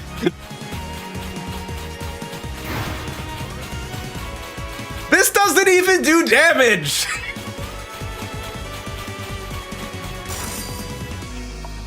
It's like 360's fine, but like... with this movement speed, I want mountain staff damage, you know?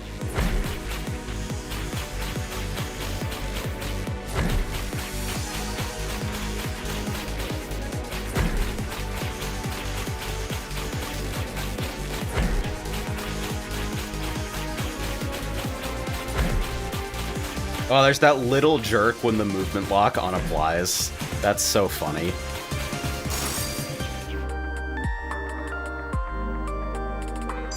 Yeah, obviously I'll hit Bright Storm Spear and everything will be worth it, okay?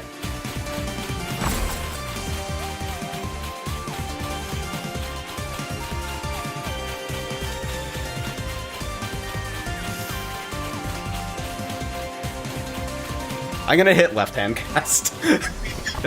Left-hand cast in the next fucking treasure sphere. 100%.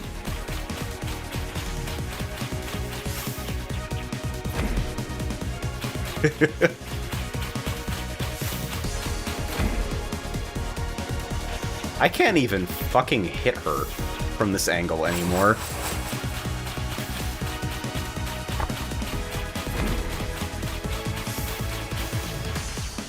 I needed to dodge the other way.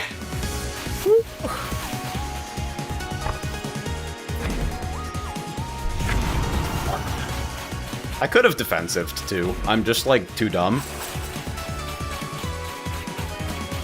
I believed too hard.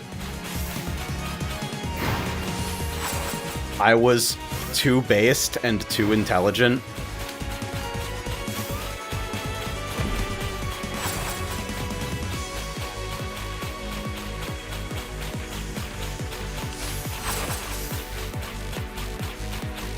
Just gotta step towards the side with the 4 on these. That was the thing that I was missing for why it felt so inconsistent, is that 1 is actually a 5.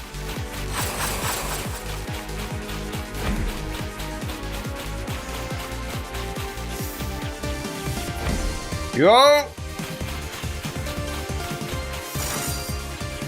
Okay. So I get to do the boss with full HP. It could be anything in this box.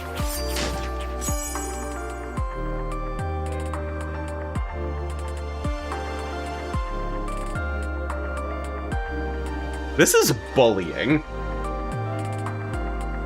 Actually, whether this is bullying depends on whether Spark of Determination can hit an ability that's disabled. Wait, neither of these have fucking... So it would reset my defensive.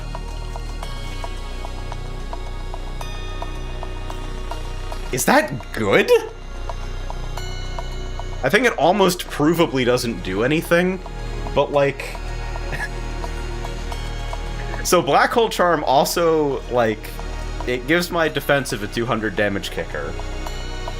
Which is like, not nothing, but I don't love it.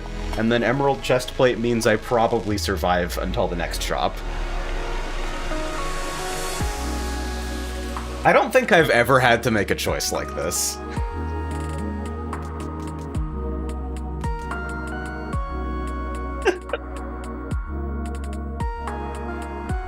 I... 5 HP against dog, even with really bad movement, it kind of feels like it might be enough as long as I'm, like, diligent about... Oh, God.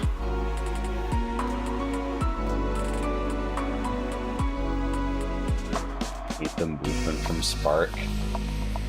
I think you might be right. I might just need to be able to defensive everything.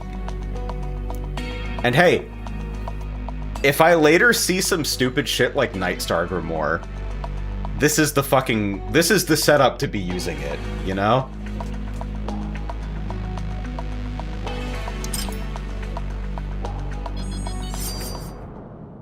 Alright, so let's see how often it actually gives me the reset. Okay.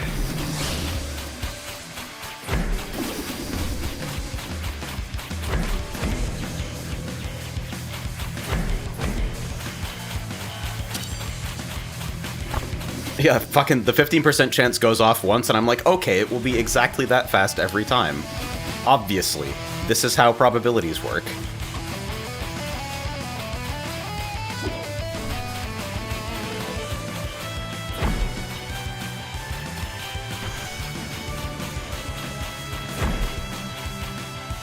Uh-oh. I'm beginning to understand.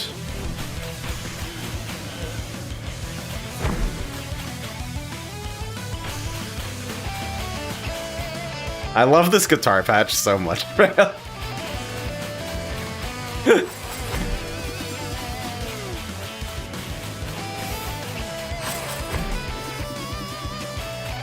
Okay, is it gonna give me an easy pattern for number 3, too?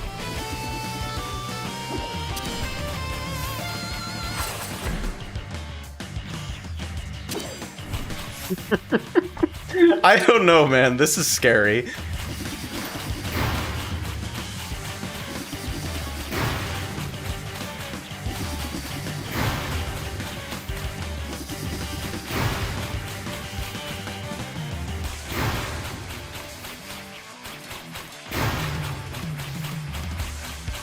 Okay. Okay.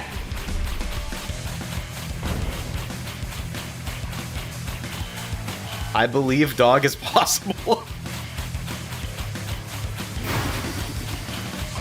One nice thing about playing this character is that there isn't a lot of mental overhead associated with managing rotational demands, because you can't fucking do anything.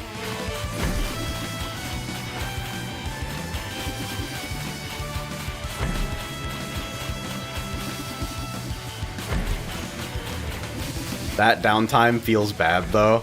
I'm just gonna fucking put it out there.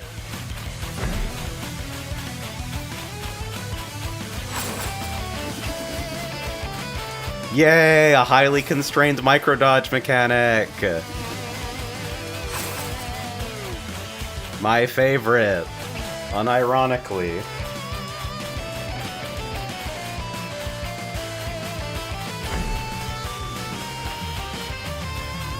I think Farah's a sweetheart. Farah and Scorpio are both doing great. Oh wow, this is like gonna be pure downtime. I don't have any fucking abilities, man! I don't have anything to do! If I'm not gonna be super greedy with my defensive and just do fucking, like, dipshit uptime strats, then I just have to watch it happen. At least I'm, like, on pace. I'm probably not going to enrage or anything.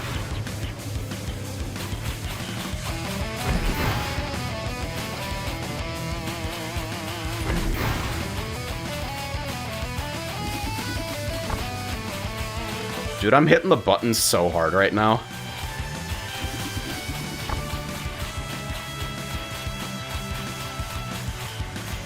I definitely feel like there's sort of a different encounter philosophy in a lot of the extra mode stuff, where it's like, the complexity went down, and things build on each other a little bit more naturally, but like, reaction pace went up by a pretty considerable amount.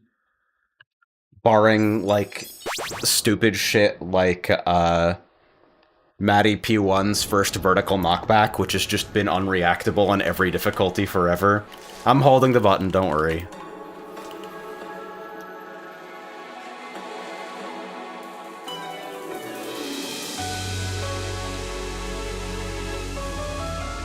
I mean, 650's pretty big. It's like 150, 450 every fucking 3.6 versus 650 every 4.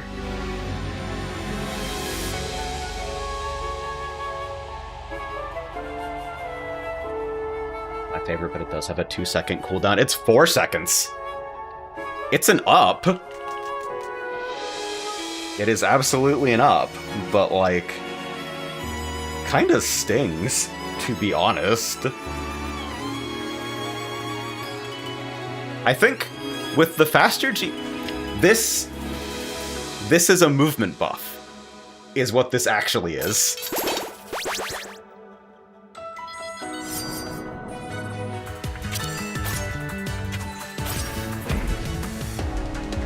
Wait a second, why the fuck did that reset?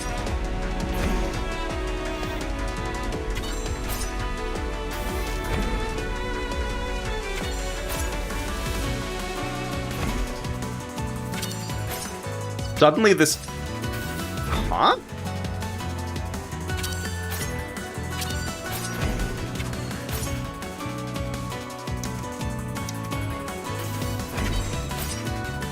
What the fuck?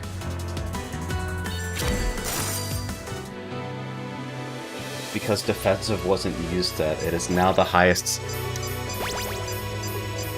Has a 15% chance to reset the... Not the ability with the highest cooldown, but the cooldown with the most time remaining. That is such a specific wording difference.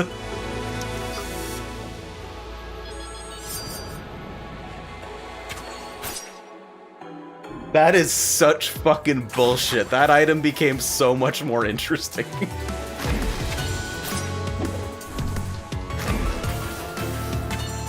And now it means that I have theoretical DPS gains if I don't defensive. Because now my reset can apply to a move that actually performs an action!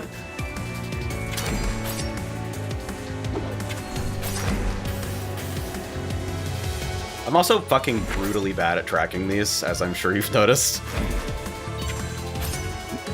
Wow, it still hit. Doink!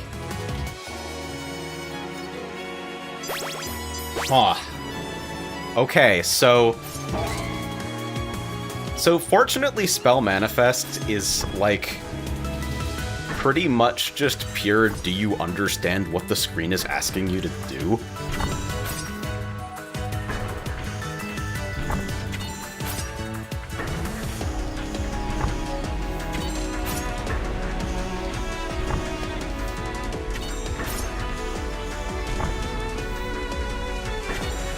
My damage is pretty astonishingly not good, I would say. But I still have hope that it can get somewhere.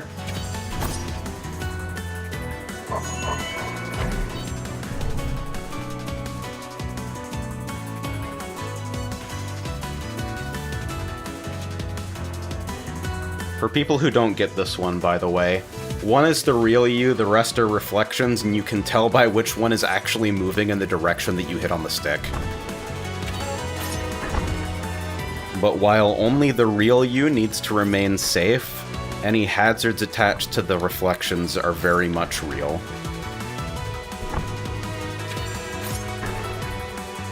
I just got the fucking sewing needle rotation. Doink! I like this little figure 8 to resolve it. There's a really common pattern in this game where, like, moving hazards leave an area of safety behind them.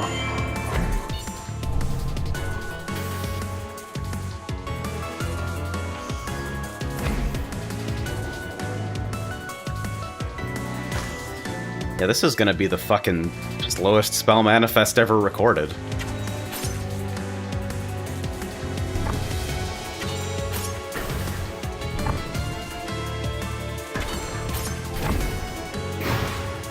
I like how this fucking thing went from, like, random encounter jump scare rabbit to the sweetest bean who just wants everyone to have friends.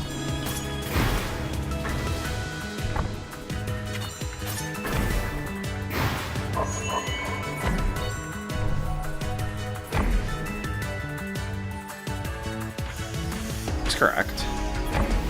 And then... fucking too late on that one.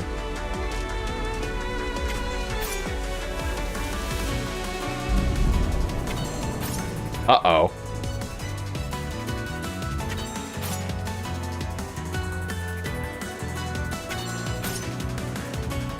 Can I have some resets? Is that possible?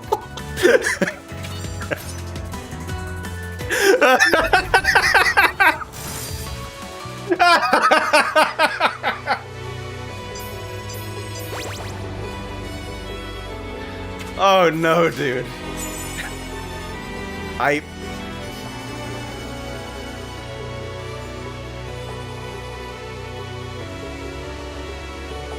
So I don't have any buffs.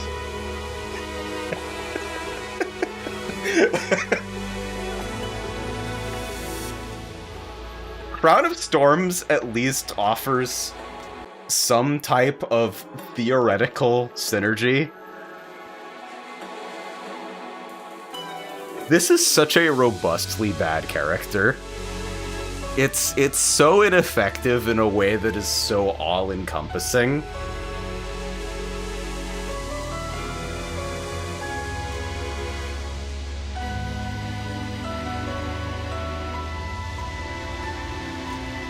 Like, I have the percentage chance from Spark of Determination.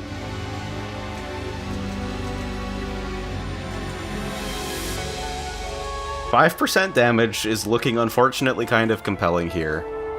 And Kasode as, like, the only damage modifier... I mean, they're less appealing because I have, like, 40% from left-hand cast. But, like, the move speed modifier probably does a lot. Crown of Storms does technically, like, deal damage in this fight.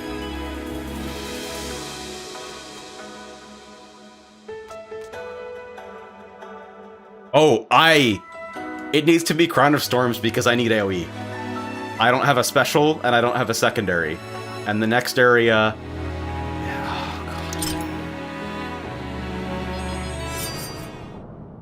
I need something that hits all. Because if I'm getting hit by Enrage in fucking Spell Manifest, I'm gonna have damage problems in the rest of the game. Just as a prediction.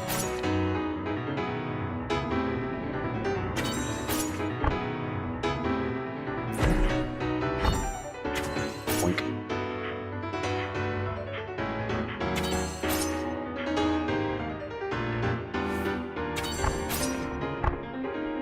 This is such a brutally bad way to play this game.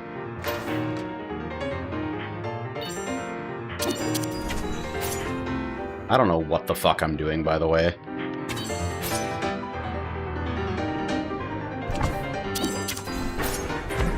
Hey, I rolled the chance.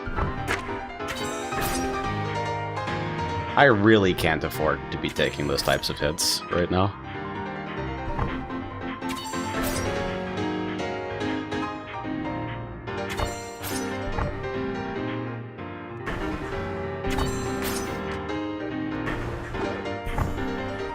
That's a bad place to be. Uh-oh. I should have held.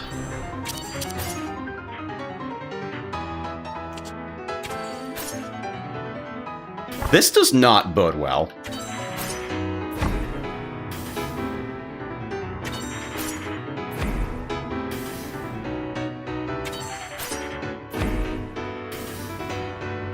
Na na na na na na na na.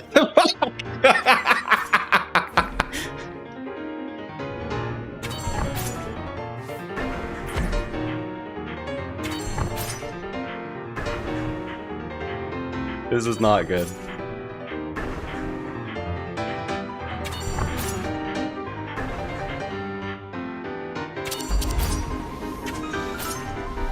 Hey, I gotta reset. Did you guys see it? I gotta reset.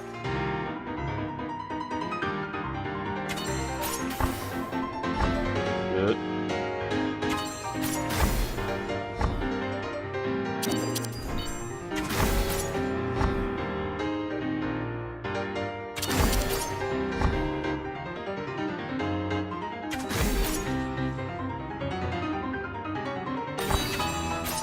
All right, let's see it.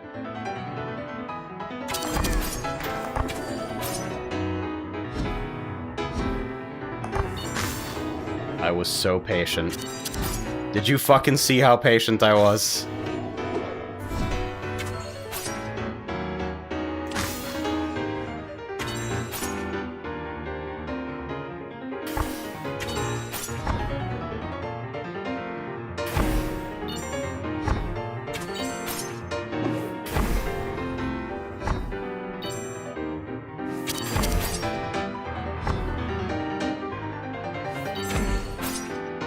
I'm using my entire brain for some of these, man.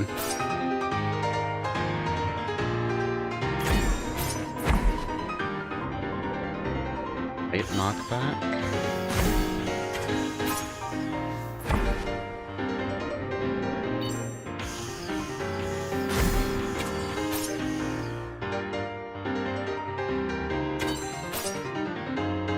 This is... this is so fucking lame!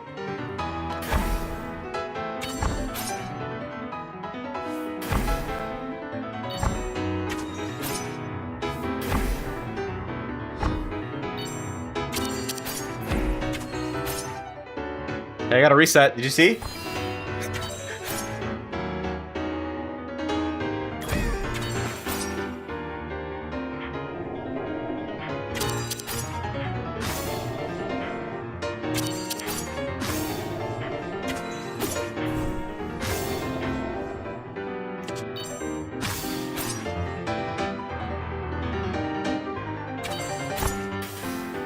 I have never seen this.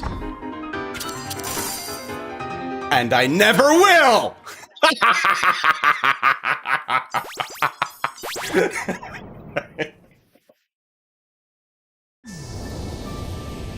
Okay, oh my god.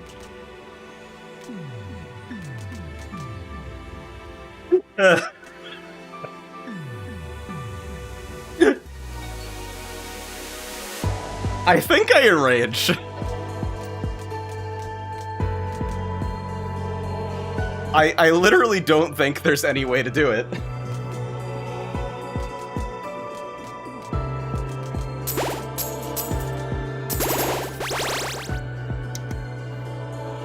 Strong enemies are ahead.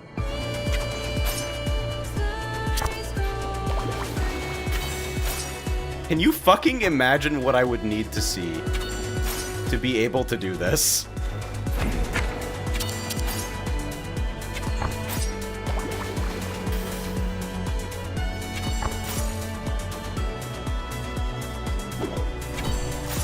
I'm fucking guessing completely on that timing because I can't see it. I mean, that was bad for just fucking unrelated reasons. I'm so linear. Now this is the mythical character with no AoE that can't do Eternal Bloom. We finally figured out what the people on Steam discussions are building.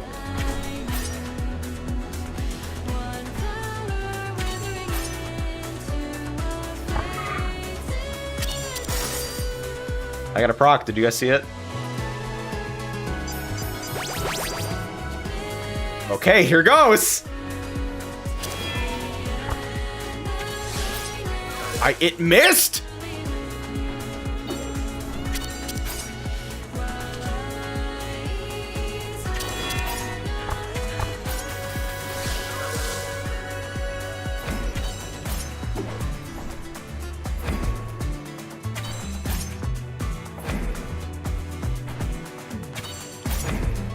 Aim the other fucking way, please.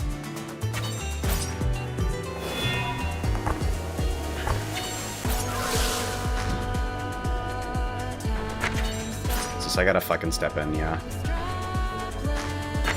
No, but that doesn't work either? Sheesh. Yeah, I keep trying to do uptime for that, and I just can't figure out how to structure it for myself. I'm sure it's simple. I'm gonna get chained.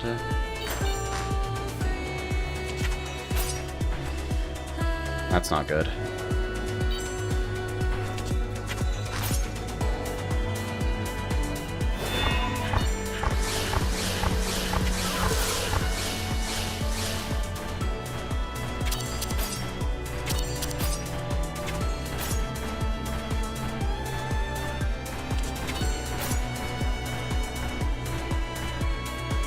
Yeah, that was pretty good. I just finished a run and we started at the same time. I think I agree with you. I think the build is probably not super good.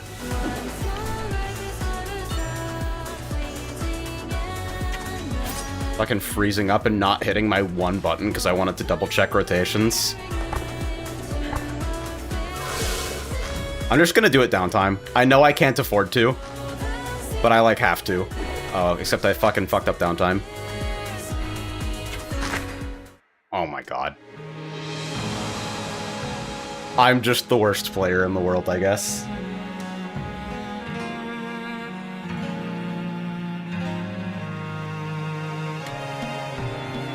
I wanted to get it over the finish line.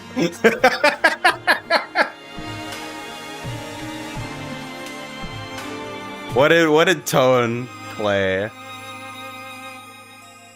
Tone played 1300 DPS, Desert Earrings, Sandals, Strongman's Bar, Shadow Rabbit, with fucking Hell's Codex. Yeah, you're a gamer.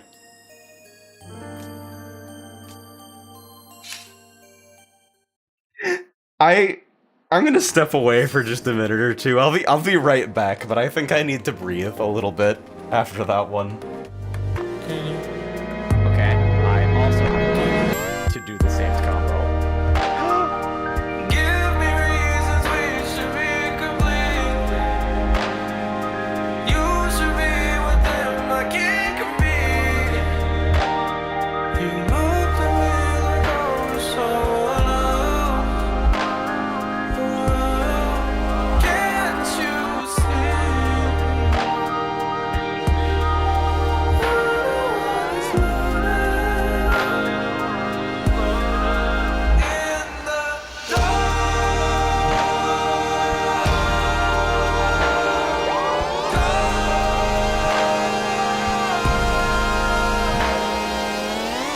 When you gotta run, just hear my voice to you, shutting me out. You doing so great, yeah. Used to be the one to hold you when you fall, yeah. I don't fuck with your tone. I don't wanna go home. Could it be one night? Can you? Give me reasons we should be complete. You should be with them, I can't compete. You looked at me like I was someone else. Can't you see? I don't wanna slow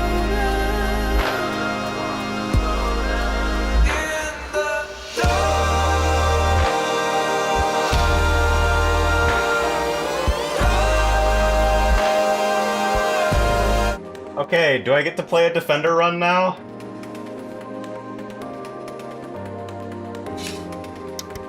I rolled the rabbit user bar, by the way.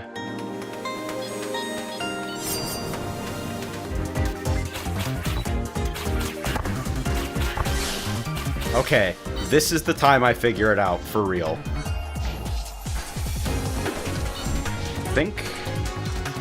Far needs to be pointed in, but Huh.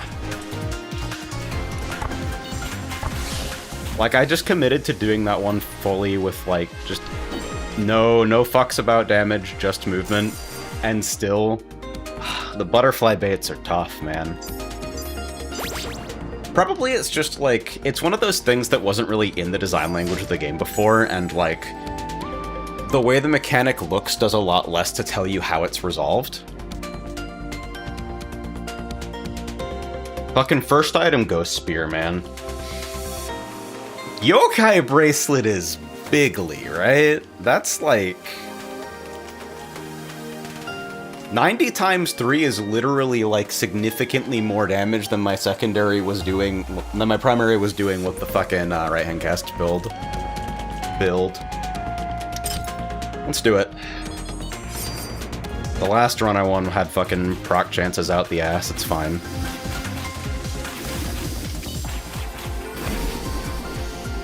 I don't think I use secondary in this setup necessarily. Yeah, doesn't look like it. Not until I get a fucking 2-hit secondary. I haven't gotten a chance to use the new Yokai Bracelet much. The effect got changed in Extra Mode, and flat damage effects are just so fucking weird.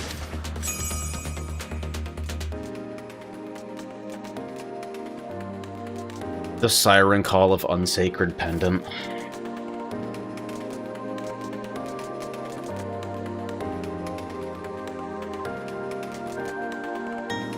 Rose Red Leotard still seems okay here? Quick Draw Specials could actually be, like, kinda hot.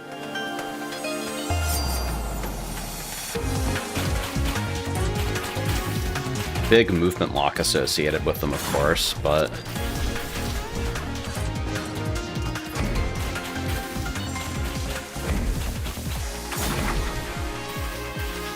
Fat Shotgun. There's like so many long GCDs that can hit. And even if it doesn't really make a big difference for how your resource flow functions, I think it can probably do tasks. Where was fucking... Opal Spear Thrust would have been so fucking reasonable.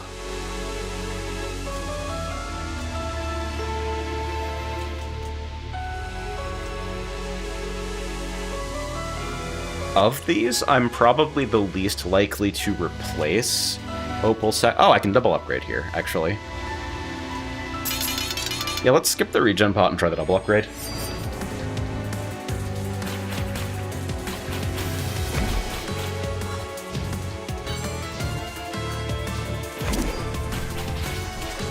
I don't know how I read that so fucking wrong. But my apologies to all the gamers out there. I let you down, and I let you down again. This is what happens when I don't buy regen pot. It's like, I mysteriously lose the ability to look at my screen.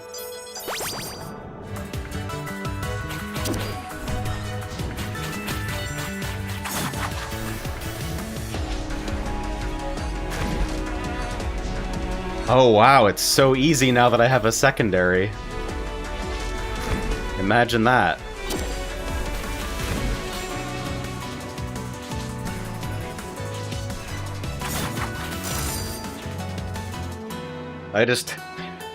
This character already does more damage than I was doing at the end of the last run.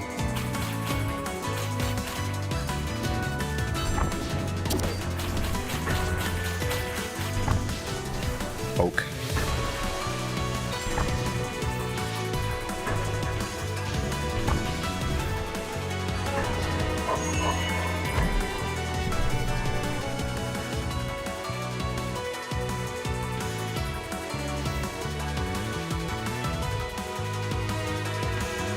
I hope that, like, nothing gets nerfed too hard.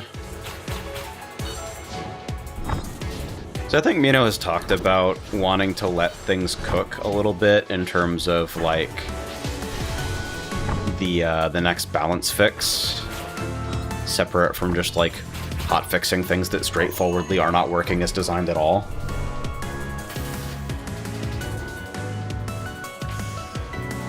It's like that build might have been complete straight fucking ass shit from an ass. It's possible that that was true. I maintain that there were outs for that to become strong. And I just hit none of them. Because Tasha really wanted to bring me the Christmas color gems.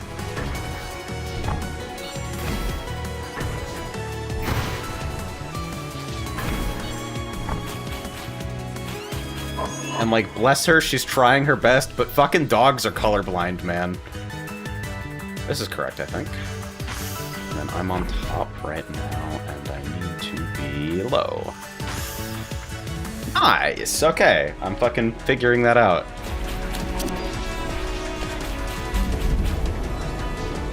Like, look at how different the enrage is, dude.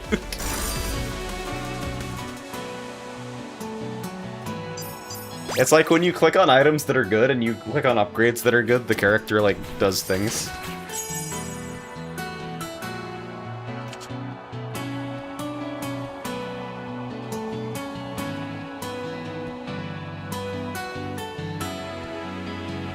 Now, hang on a minute here.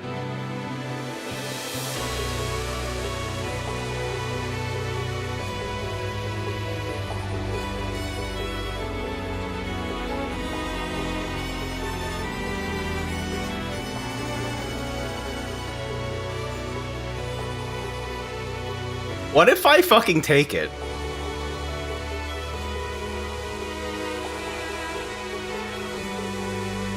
It seems so much more takeable.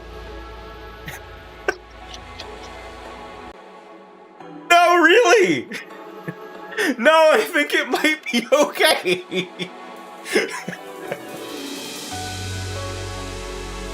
I dead fucking ass think it might do something.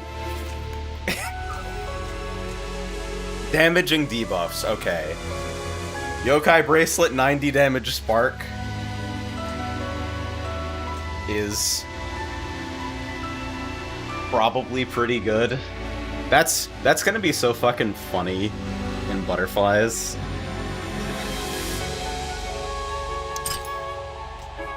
I bought a secondary upgrade. I should probably not take left-hand cast. Maybe it's just actually that simple, is that you shouldn't take items that destroy abilities you paid to upgrade.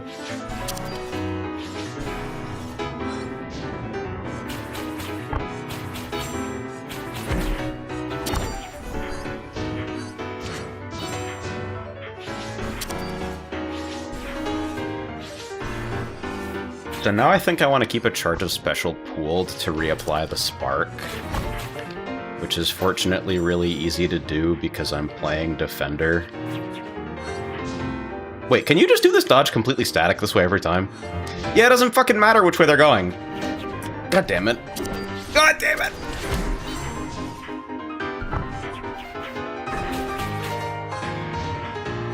There's like more than enough room to do that.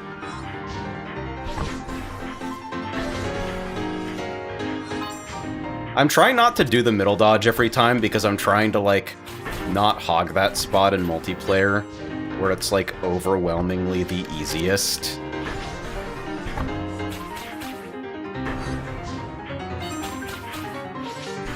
So I'm trying to learn the other positions.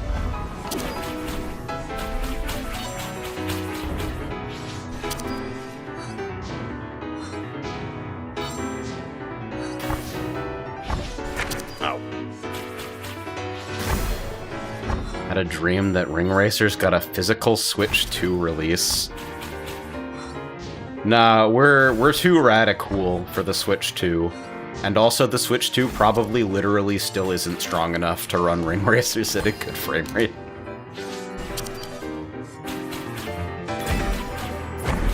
Hardware 2 is the pet project of one person, please be kind about it. That one person also, like, works with computers for their real job. So I can completely understand just fucking wanting to take a rest.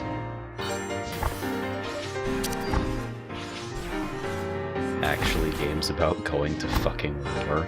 This isn't Kirby Air Riders. Let's kill each other instead.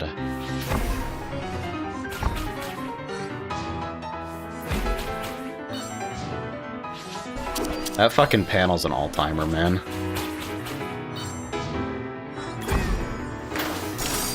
So as it turns out, characters can deal damage more effectively when you don't disable all of their tools to do damage. Wild how that works. I know, it's a mystery to everyone.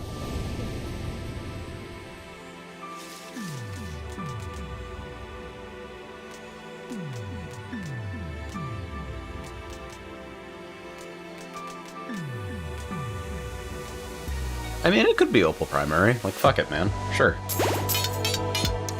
Fine by me.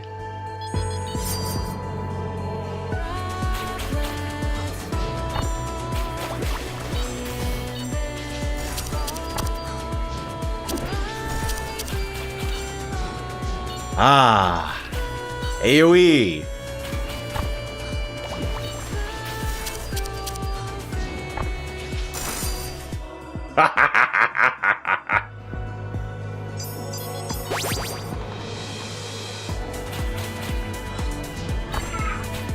Defensive upgrade. You look me dead in the eye and tell me there's a hetero explanation for any of this.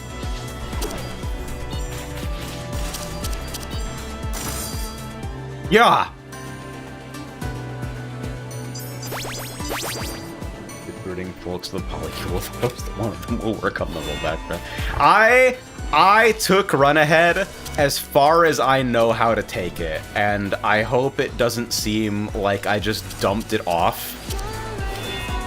Because if you look at the fucking dates on that branch, it was like every day for months. For no reason.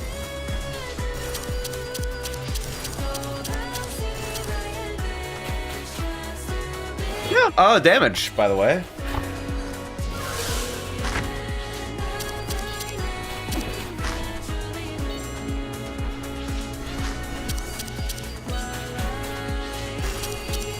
Like, that's the easy way, but it's all downtime, and it feels like an abdication of my responsibilities as a gamer.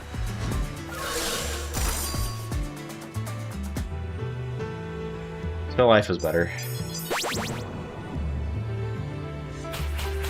Die and become dirt!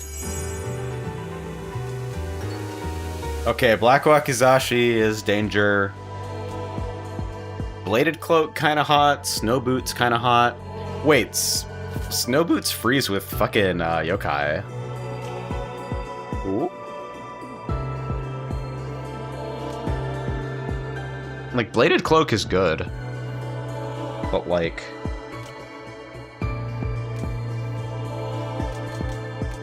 Snow Boots does look kind of hot. Yokai Bracelet turns off a significant portion of my damage if I ever succeed on a percentage chance. So, Black Wakizashi is probably not the item that it looks like.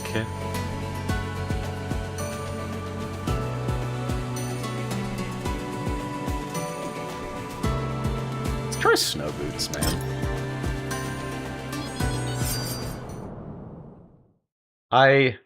All the new debuff support in this version of the game makes me want to force meme debuffs so bad. Yes, sir.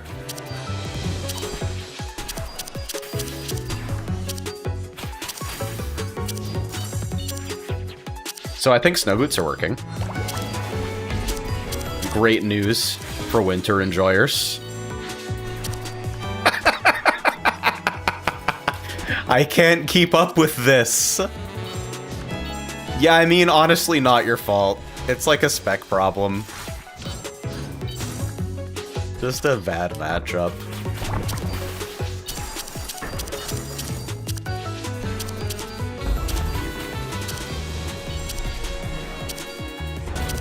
This isn't even my character being absurdly strong, it's just them being suited to this specific fight.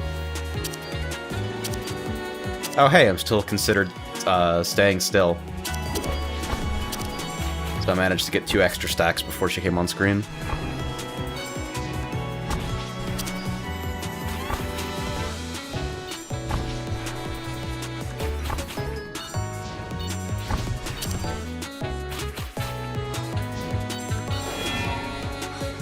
Oh yeah, I should be charging specials during downtime.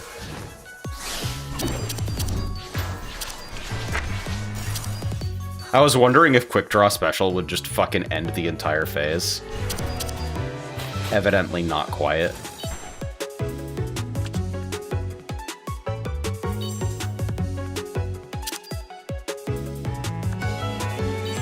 Oh, I fucking forgot to charge shit again. I'm like, downtime! Time to forget that my character has resources that it can build. Get in there, dude. Tired of getting zoned.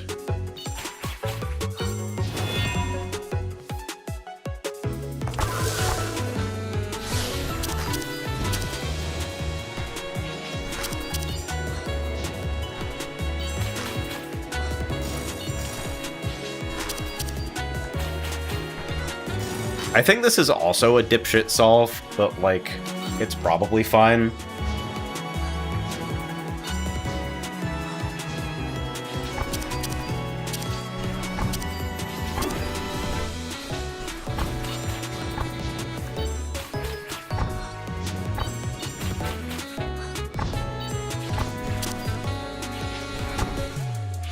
I wonder what would really send this character over the edge in terms of damage.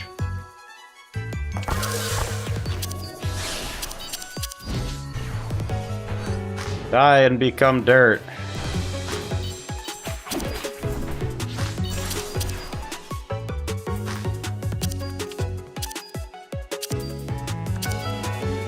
Interesting choice to have butterflies be the most pissed off fucking creatures in this entire game.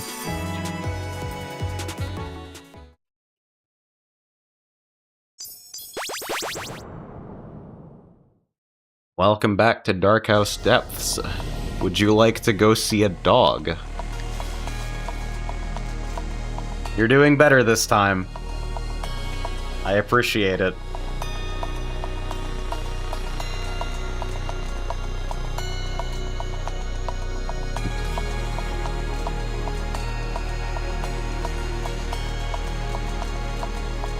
Two-hit special's pretty fat, but... or a two-hit secondary. It gives up my special acceleration. But it's fat. Like from 210 to 280, I think.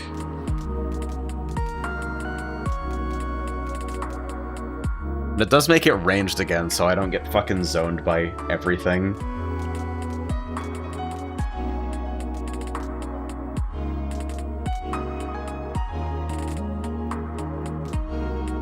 Overriding an upgrade feels kind of bad, though.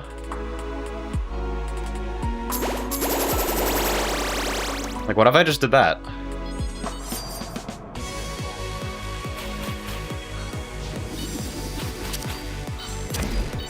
I kind of love how now I have, like, two complete moron cash-out items that I have to look out for when I'm on a god run, and potentially just not spend at Final Shop hoping to see them. It's like, Royal Staff is already like, okay, but what if I don't level up and I hit Royal Staff, though?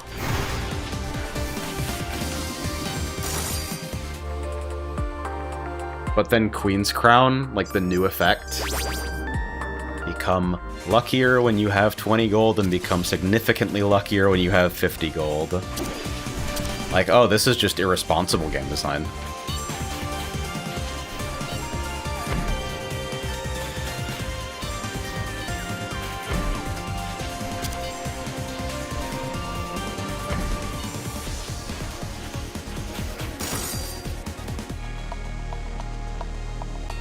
Yeah, I feel like those patterns are really basic, and then you get to the mid-boss in multiplayer, and it's literally just 100 people awkwardly shuffling around the edge of an enumeration, waiting to die.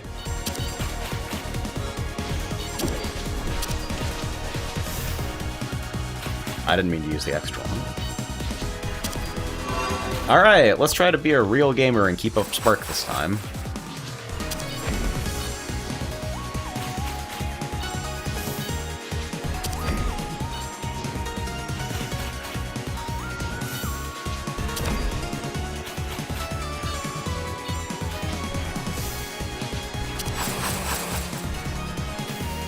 damage is looking good.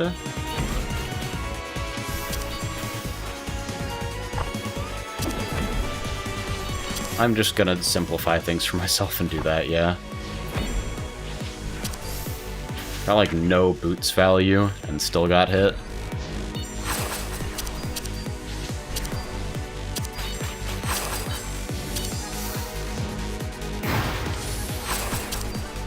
Yeah, I got the fuck out of there though. Oh. It's fine.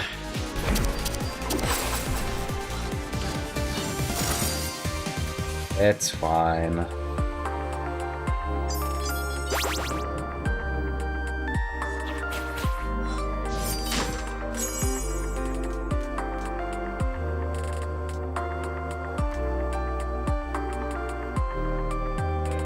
I mean, Raindrop Earrings has one significant way that it will just fucking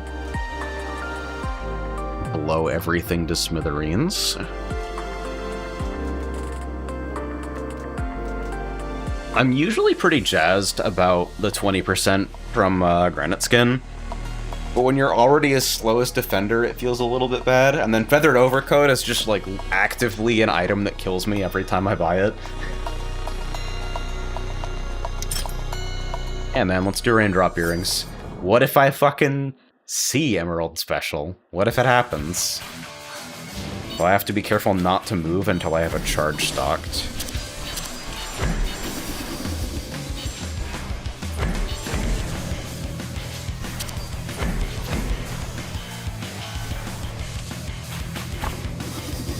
Getting me tons of resources on this one.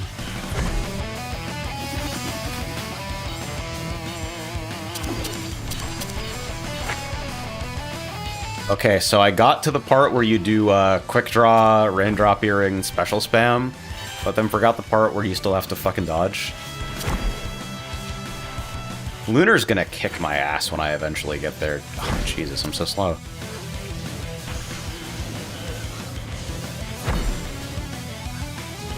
Alright, downtime strats.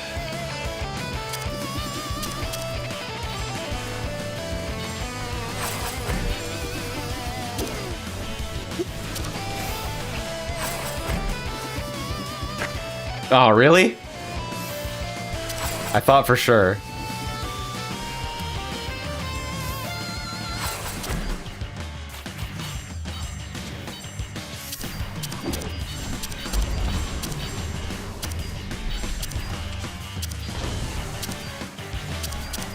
Alright, so the health situation is somewhat dodgy, but at least the start here is pretty forgiving. To delay Raindrop for a little bit.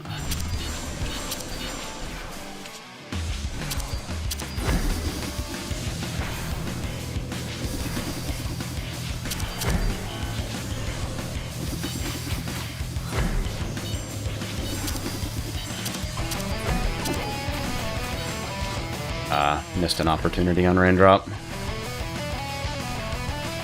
That was an inspired dodge attempt. You see the vision though, right? Like, wouldn't it have been a wonderful world to live in if it had worked?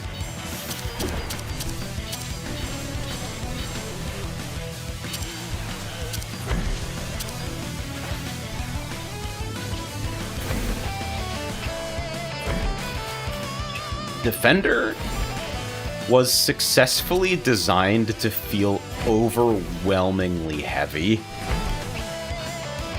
I just feel oppressed whenever I'm playing this character.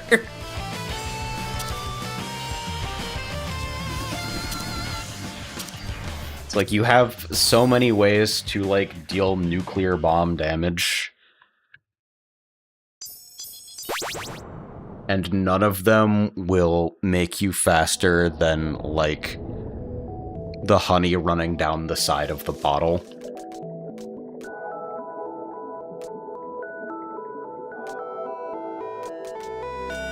Yeah, before all the movement speed increases, it was a fucking nightmare. Fucking movement speed went up across the board.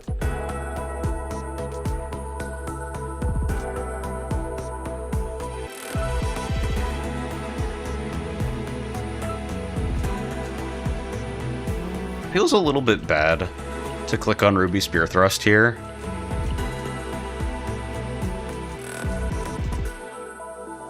So I simply won't.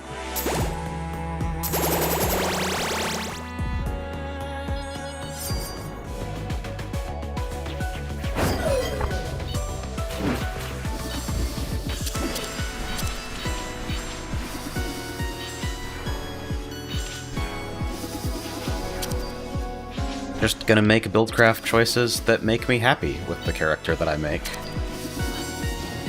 And spam uncharged special to resolve spinnies.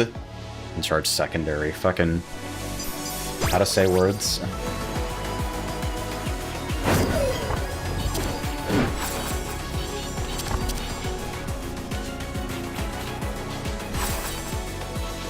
It is still not technically too late for me to, like, randomly see a paint item or something, and actually get to use the boosted damage on debuffs for more than just the spark.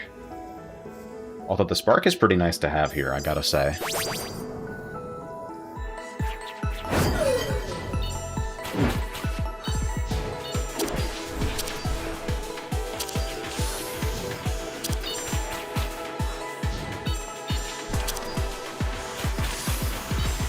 Why the fuck are these goddamn things rotating cubes, though? I don't know why I find them so distracting.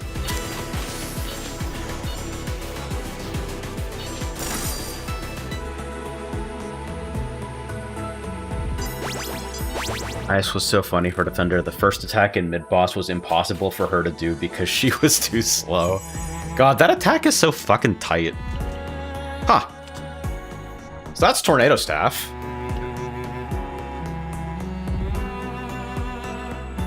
I mean... not gonna lie, Rose Red Leotard does make me a little bit better at actually fitting specials inside of Tornado Staff. I don't think the character does damage, even then, but, like, she doesn't completely not do damage? She, like, does something. Better than the last one.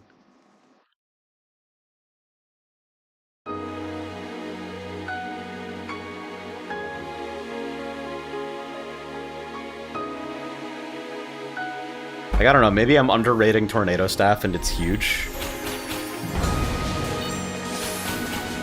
I'm just not sure how often I'm gonna be able to fit stuff inside of that window.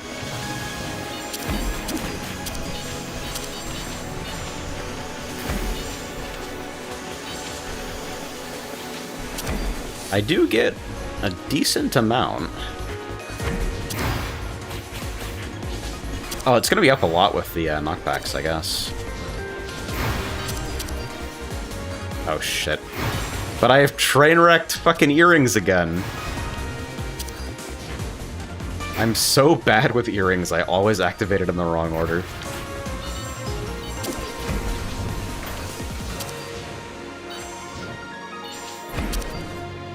I wonder if I just hold secondary at this point. Like whether primary is a part of this character at all.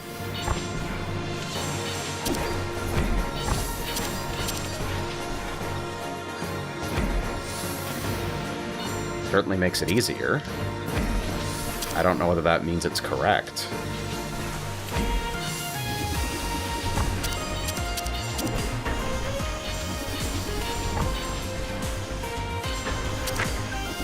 I was trying to wiggle for fucking Tornado Staff, and I forgot that those were not actually active yet. Dumbest guy in the room award. Useless repeat activation. Okay, don't, like, throw to phase 1, though.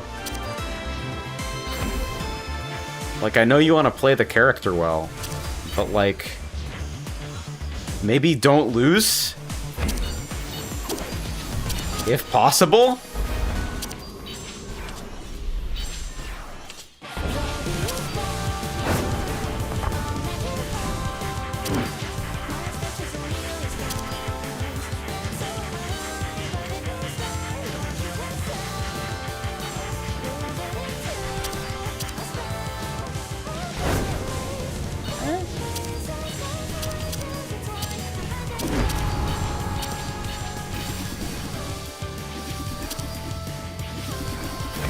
where are all the special activations coming from? That's the wrong fucking direction.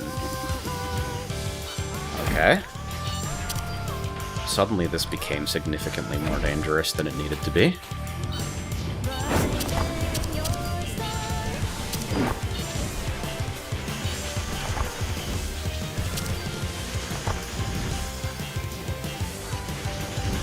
Let's be responsible.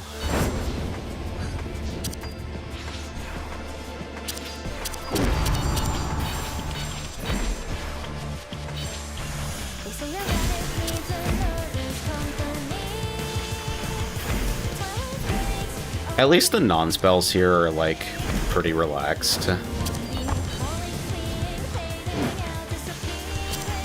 Sad after all of my prior hits were to non-spells, but, like, you know.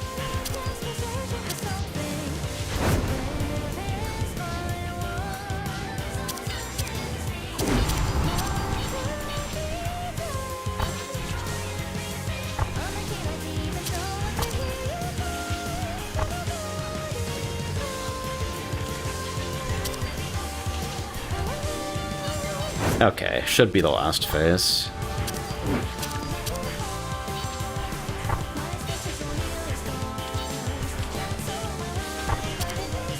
Now, where I'm taking these exactly is a huge mystery. Yeah, 1100. It, like, did something. It wasn't, like, outright anti-synergy. It accomplished the task. I feel a little bit bad that the yokai bracelet didn't pop off more. This is a nice color. I enjoy this color. That's a fucking winner. That color might actually get me to play Defender more, after I forget how fucking awful it was to play Defender just now.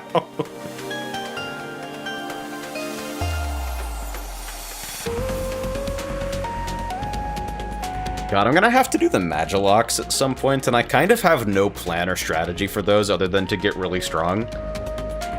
Huh, Gold Ribbon. How long have I had that? I don't remember acquiring that. The color match ribbon is so funny. The conceit of that as an item. Alright, so now, instead of playing the character who can't go anywhere, we play the character who can go anywhere but can't deal damage to the boss when they get there. I actually think Ancient's fucking sick. Like, really obvious that it just got a huge case of, like, developer likes this one.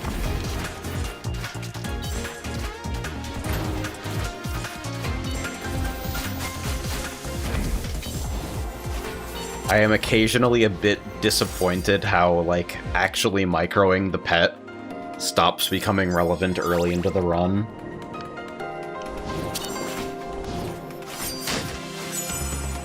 But I like her. Okay, so Obsidian Hairpin is just like a dipshit choice, straight up.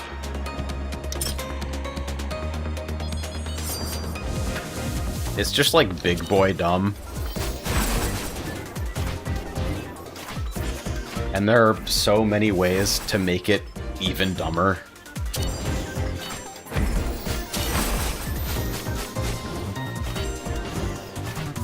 A lot of her damage is consolidated in her special, so the ability to reset it at all is already strong. But then, like, there are so many ways to become super frequently invulnerable.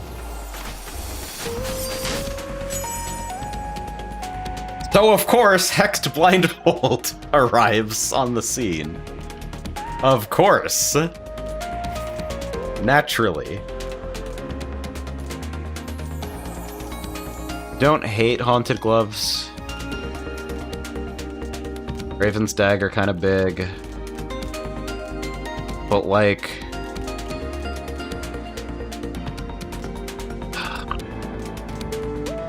it's so uninteresting! 600 minus 240 is 360. Good night. Thanks for stopping in. Okay, so the adjusted damage of Strike Command, 72 times 2 before Dark Glass Spear. And 185 times 2 after.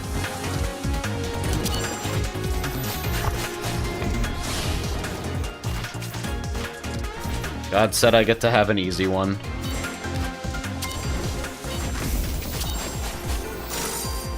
God said I get to have an easy one. I feel like it's pretty uncommon that your character just, like, is substantially solved upon leaving Outskirts. But it definitely doesn't not happen. So that's a useless upgrade unless you particularly value. Okay, well we hit Garnet Defensive. God, this is gonna be stupid. Will I buy the Luck Pot? I guess I don't need the help. I'll buy Regen Pot to make sure I don't randomly, like, die to my own complete hubris.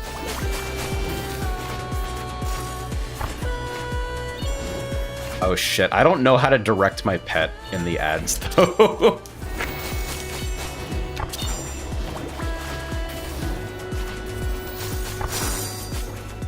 Hopefully, it doesn't matter.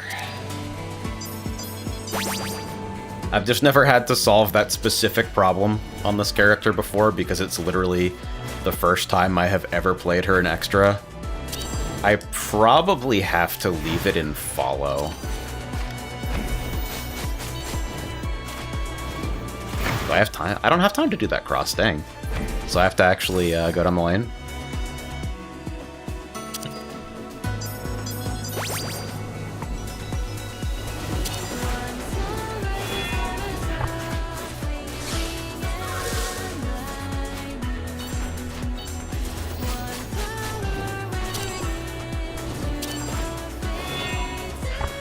So I'll leave it in Follow.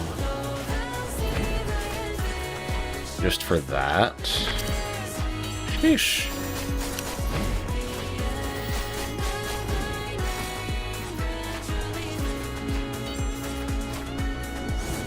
I'm noticing I do damage again.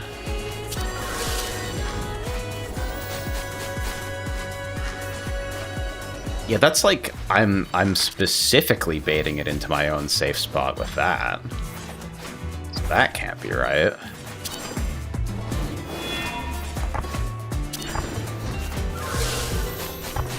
I can just do the downtime version, but it feels so fucking boring. Surely I can do better.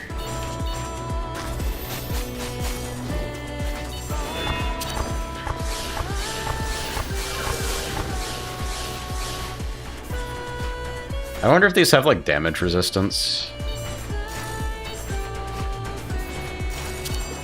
This is just an awful lot of targets to spawn in a close area. Probably that's, like, the point of the fight, is to, like, give classes with worse AoE a little bit of a break there.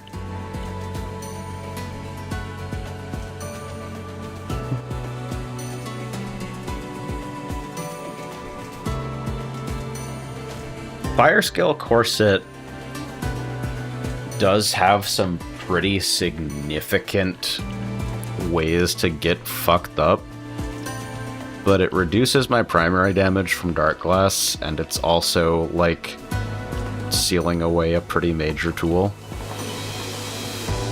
I wonder if it's Amethyst Bracelet here, but I actually don't think I've won a run with Iron Pickaxe yet. Gotta unlock him for $20.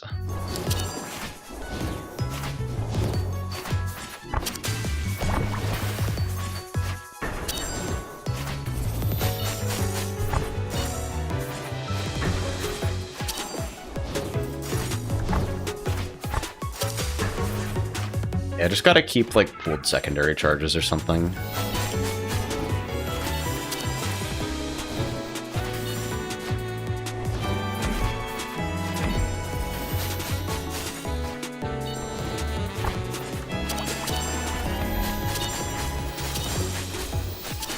Oh, there we go. So yeah, if you just reset it 4 times in a row, it's also pretty good. Performs some tasks.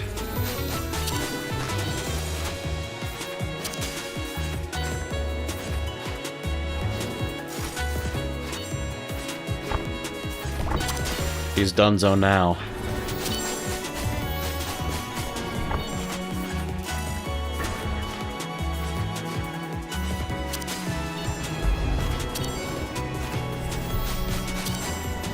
And there are still so many ways this can get so much stronger.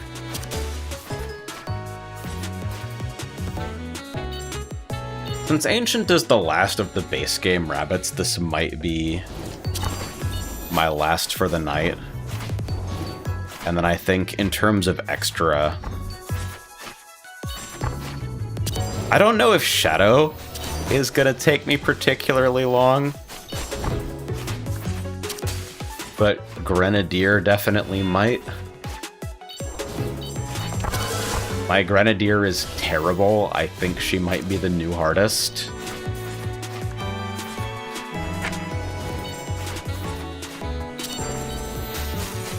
Like, you see what the idea was, hopefully. Wow, you can just fucking point blank one. Maybe I legitimately have to use that to make it clean.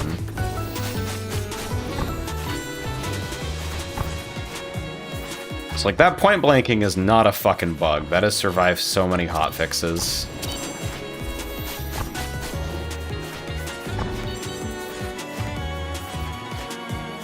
I do sort of wonder if that's like the quote-unquote intended solution.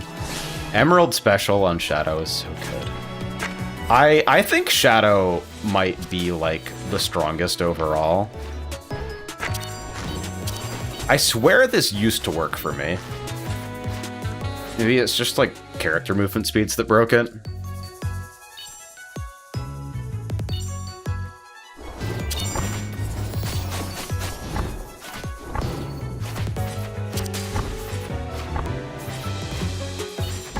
I feel like a dipshit every time I'm doing it wrong.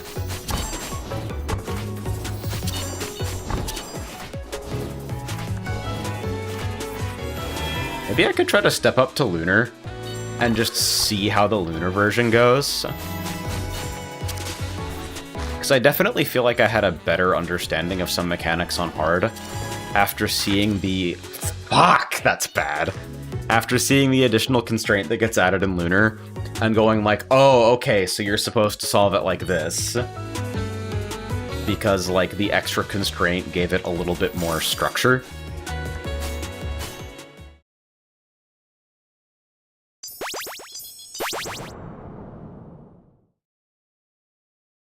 Or maybe next time I just do it with absolutely no plan and just raw dodge for data.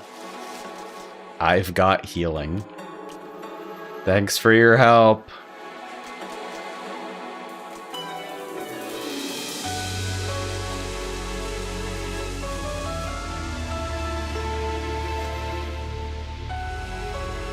No longer fires a blast your son. Okay, so these are like... not super good upgrades.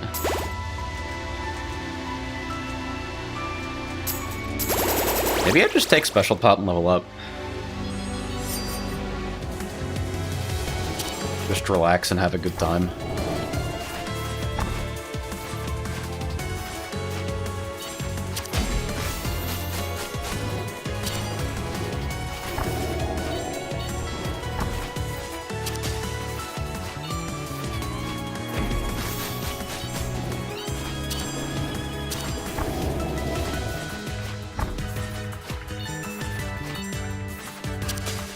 There's probably a more sense. Oh, I fucking nudged into it. I feel like I've been playing so sloppy tonight.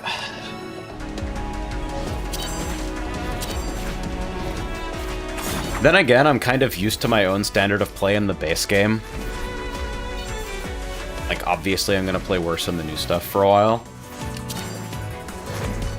But even then, it's like very silly errors.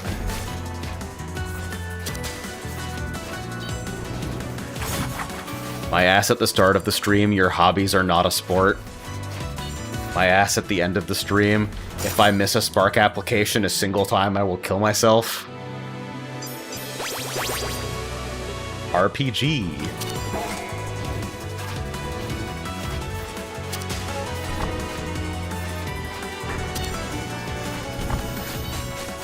Like, I probably shouldn't have used that secondary there. I should have fucking let special cooldown naturally.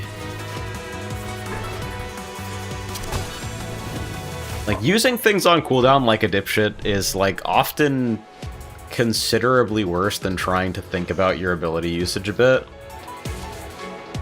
But also, thinking about your ability usage has mental overhead.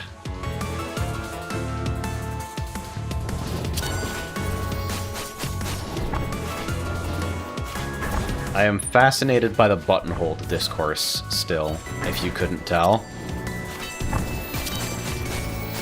I just didn't know how many people considered it like... It's just such a difference in starting Outlook.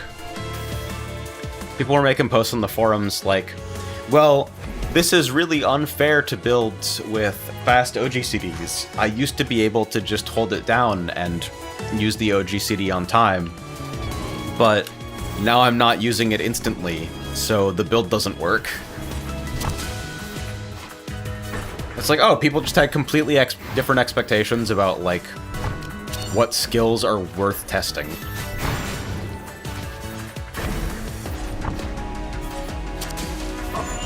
Like, it just probably never even occurred to that person that, like, pressing the buttons is cool and based.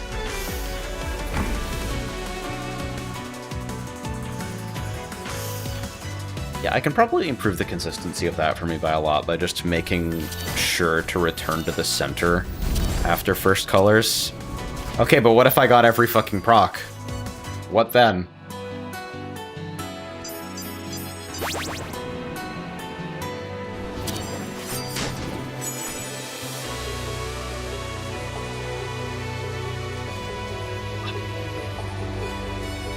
Lion Charm! Don't mind if I do.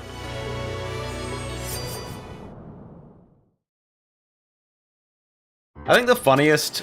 Okay, there's like a non-zero person that there's a non-zero chance that the person I was talking with in one of the threads is like in this stream. So I do like want to be relatively careful about this. Like, I want to apply some nuance. But I was talking with somebody in one of the bug report threads about the buttonhold change. So the chronology, in case you don't know, is that in the base game, you could hold multiple buttons at once, and there was a hold priority that allowed you to, like... So if you held, like, primary and special at the same time, then it would always use your special if it was available, and if not, it would use your primary. And you could hold an arbitrary number of buttons, and they would, like, auto-cast based on that priority, which is not usually, like, strictly correct or optimal for any given character, but does allow you to use things on cooldown without, like, having to notice that they are coming off cooldown. And obviously there are some considerations about, like, fucking movement finesse as well. Like, some abilities will change your movement speed, and if you play in this way, then your movement speed will be, like, potentially a little bit erratic.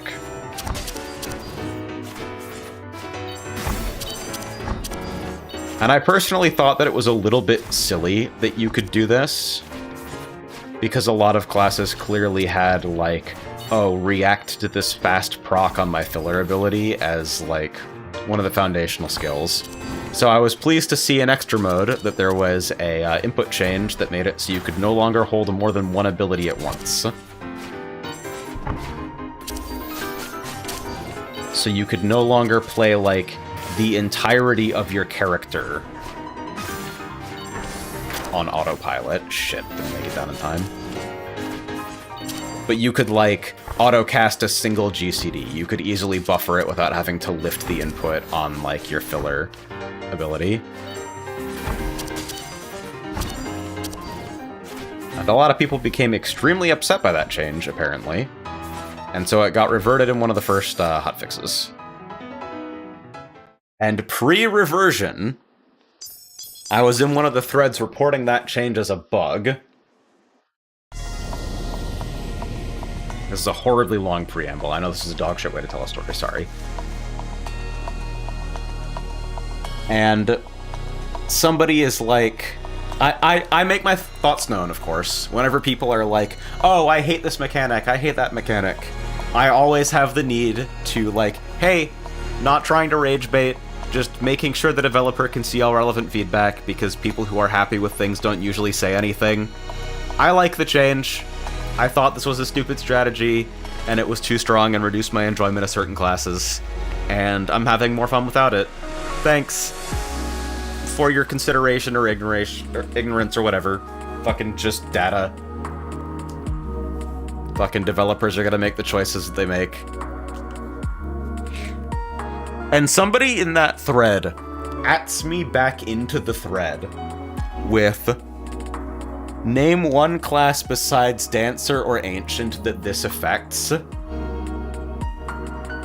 And I name like 4 characters with specific combinations of upgrades, comma, and Pyromancer as discussed before, because the developer is in this thread talking about how the motivation for the change is related to how Pyromancer would be a dipshit button holder because she's all about like fast OGCD procs and a lot of configurations, and how they thought that Pyromancer would be super uninteresting to play if you could button hold like this. So they didn't need my explanation. The answer was in that thread, and it was provided to them by the developer.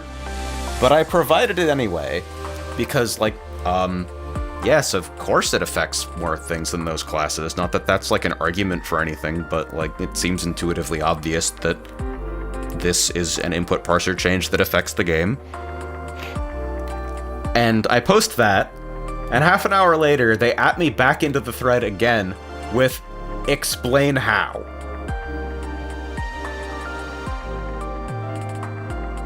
What do you want? I'm not here to argue with you! The developer is in this thread explaining it!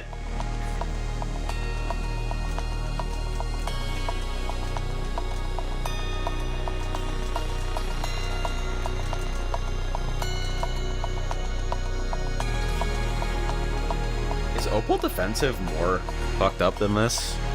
I wonder. Yeah, let's just take the reset chance. Let's make that simple. And I've been thinking about that interaction, as you can probably tell.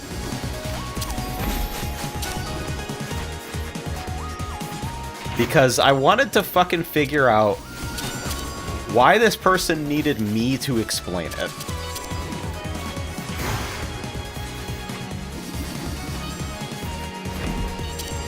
And I don't know that I have an answer.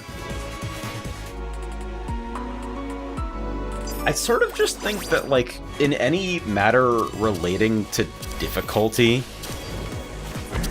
it's possible that the conversation has become so poisoned by the legacy of, like, Get Good and the enclaves of, like, anti-improvement casuals that were created in its fucking wake, that even if you belong to neither of those groups, all discussion about difficulty in video games might just be poisoned. That nobody can see a conversation about... I think back to the, like, Take a Break Wojak. Have you guys seen that? Fucking tell me you guys have seen the Take a Break Wojak.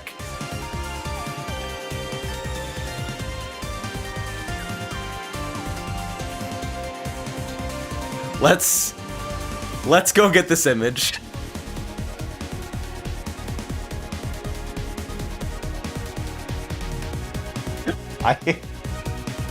The difficulty enjoyer. You should really take a break and come back to it later. Maybe if you took a break, you might have more fun. We'll take a break and come back to it later. Yeah, I got stuck there too, had to take a couple of breaks. Spends his free time taking a break from his hobby. Personally, I don't think there's anything wrong with the difficulty. I heart not playing games. #1 break taker 2025. I don't even know if this image is genuine anymore. I have been thinking about this fucking image since the day that I saw it at least once a week. Multiple times, probably. Because this... like... this person is enjoying their hobby in the correct way. Almost straightforwardly, objectively correct.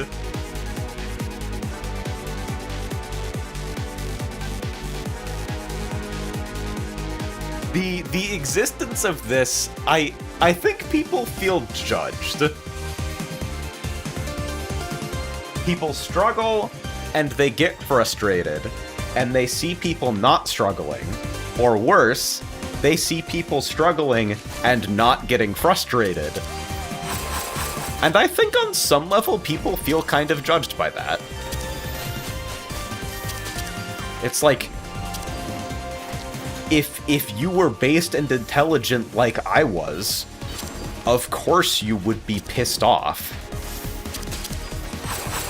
They want to say, like, it is so natural and understandable to be having a bad time right now that the, like, proximity of someone who is not having a bad time is like the guy at the party who says, "Oh, no thanks, I don't drink." And you think for a moment, like, well, there's nothing wrong with drinking. I'm drinking right now. There's nothing wrong with that. And you think that for maybe like 1/10 of 1 second, and then it goes away because there are so many legitimate reasons that somebody would refuse a drink at a party. However, what if you held on to that feeling? By the way, I don't know where that image was originally posted, but it definitely arrived in the Silk Song subreddit. Have you considered that taking a break might help? It might! Flash Chromatic is fucked up here, right? It's a Lion Charm trigger, and it's a huge single hit buff for my special.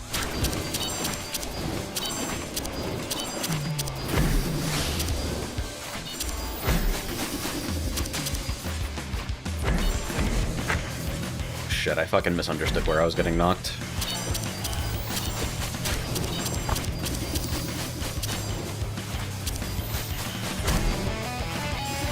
Like, I don't know, we're... arriving at this channel is heavily correlated with the ability to, like, enjoy terrible garbage. And, like, a type of regressive elitism that treats the ability to enjoy garbage as a trainable skill that is worth cultivating. Which, for what it's worth, I think is just true. So I realize I'm talking to an echo chamber from a position of fucking power here. But, like... I don't know! Maybe your frustration is not just bad. Maybe when you experience frustration, it is not automatically both someone else's fault and something that needs to be corrected.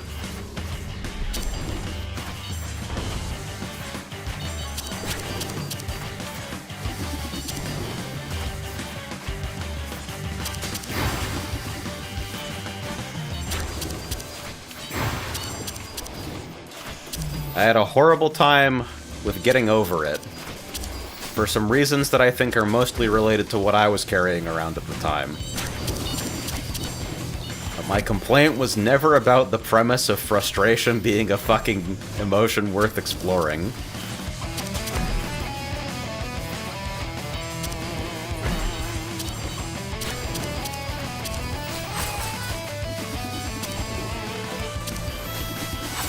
Oh, Blind Charm is so good.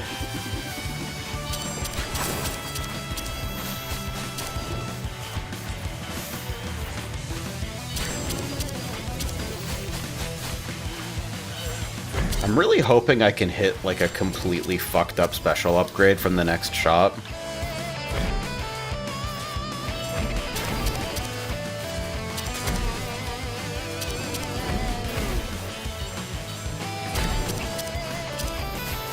Go, my electric shitling.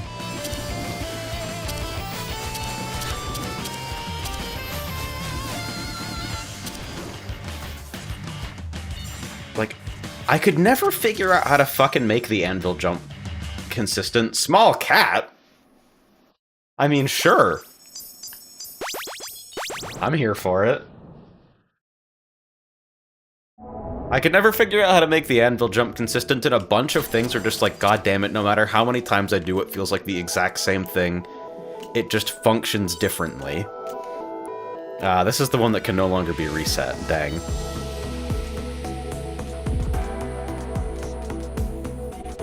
Well, that's not gonna work. But I can pivot and take both of these upgrades. Okay, let's try it.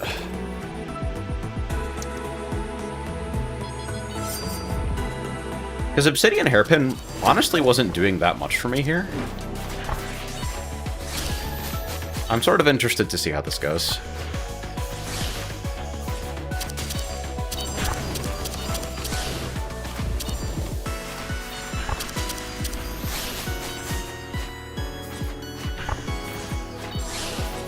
At least I hope Obsidian Hairpin wasn't doing that much for me. Okay.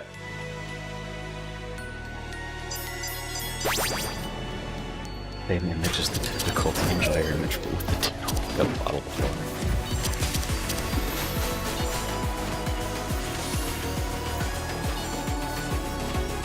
I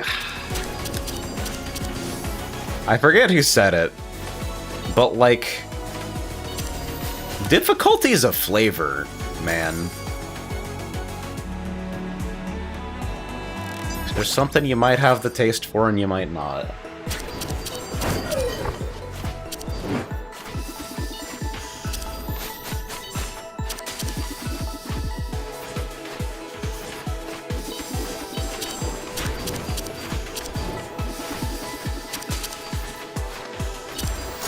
You know, honestly, my secondary right now is fat enough that I feel like it was basically worth losing the reset from Obsidian Hairpin here.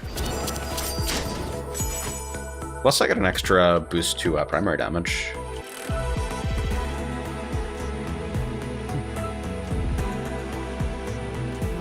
I mean, it's probably Handmade Charm.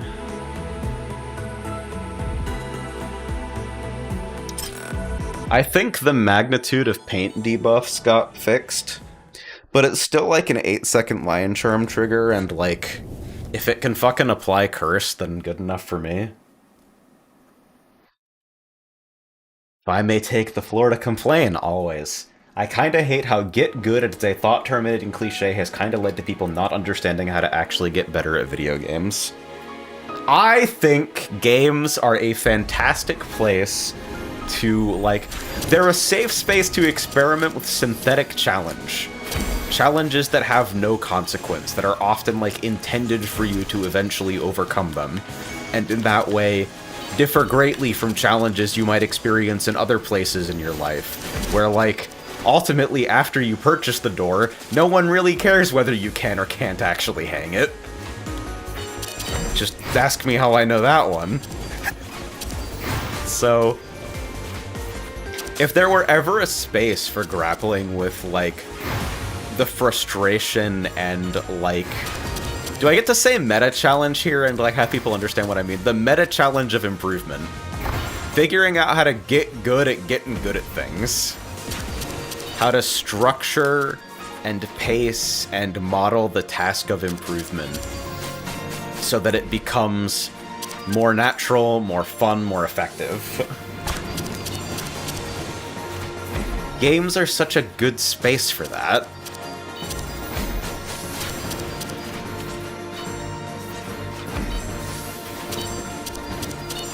Really irritates me that I see people turn that into exclusionary bullshit because their self-worth is wrapped up in the fact that, like,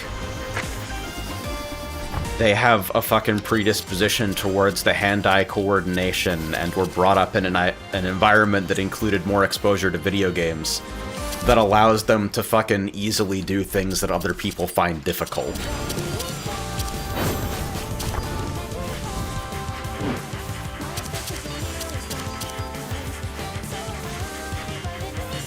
You should want to share that with people, man. If you give a shit about games, you should want people to love games like you love games.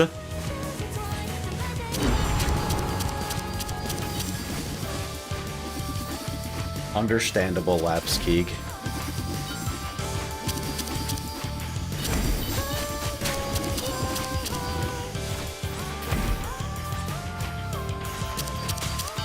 I think this one's a shoo-in.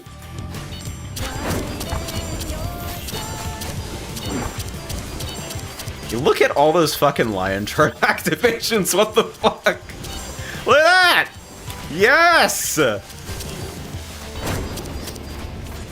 I'm not gonna have my fucking defensive for this. Because I fucking injected all of the DPS.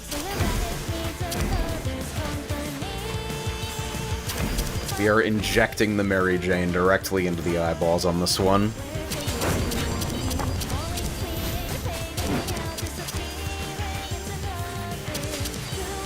It's...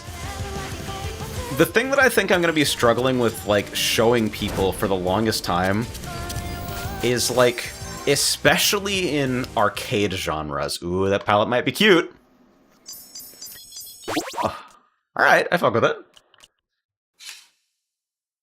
Especially in arcade genres, I feel like people treat the ability to understand what's going on at a basic level, or, like, very basic ideas of fucking control, as, like, something you inherently have or don't have. I see all the time, especially around, like, rhythm games.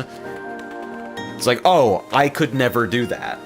And people say it with complete seriousness, with the same, like, rock-solid faith that, like, the sky is blue, and when I wake up tomorrow, there will still be gravity. What does the pet look like? That's a good point. Ah! What is that fucking thing? That's great. Look at it, it fucking tilts around while it flies. It's doing great. Like, when people say, I could never do that. Like, no! There was a time when I couldn't do it.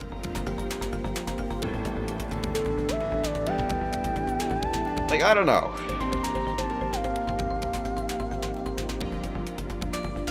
Maybe you're right. Maybe you never could do that. Maybe your evaluation of I could never do that includes, like, an understanding of the difficulty of the task and the time you're willing to devote to it versus pursuing the other things in your life. Maybe this is some polite fucking brush off, or maybe it's, like, not even thought out that deeply at all. And I'm just too fucking dumb to properly model this as a real outlook that a person can have. But, like, you can do it, though. Like, almost certainly you can.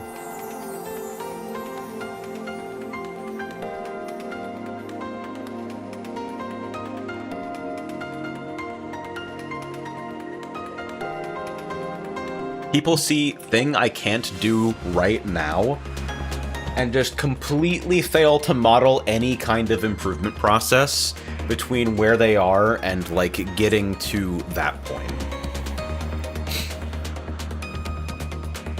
And I'm not even sure it's, like, a failure to model it. I think I mean, it's not that serious. Fucking nobody gives a shit about Dance Dance Revolution, right? Maybe it's just a disinterest in modeling that thing. Again, maybe I'm the weirdo. Maybe everybody else is fucking well-adjusted about this, and I'm just here shouting at my room of 30-ish people.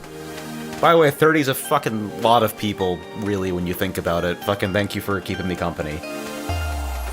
Shouting at my room of 30-ish people who share my proclivities for fucking dumping ridiculous amounts of time on arbitrary bullshit. And, like, this is weird somehow. But it's so fun, though? I don't know, getting good at things is kind of based. Like, people who say I could never do that, then, like, so often I feel like instead of pursuing something that they feel like they can actually do, that they have a well-calibrated idea of the effort required and the method required to improve and the desire to improve, I feel like sometimes people just don't fucking do anything. And it's like, you gotta have something, you know? You actually, maybe you don't. But I feel like you do. I definitely do. I don't know, we've reached the 3.5 hour mark, which is the usual correspondence point with me, like, trying to wax philosophical and sounding a bit like your drunk stepdad who missed out on Bitcoin. So, probably as good a time as any to end the stream, but I mean, like, you guys fucking get it, right? I gotta yell about this stuff somewhere, because it's considered impolite. Like, somebody walks up to you playing fucking a rhythm game, and they're like, wow, I could never do that. What you say is, thanks. Just like, no! Fuck! Oh my god!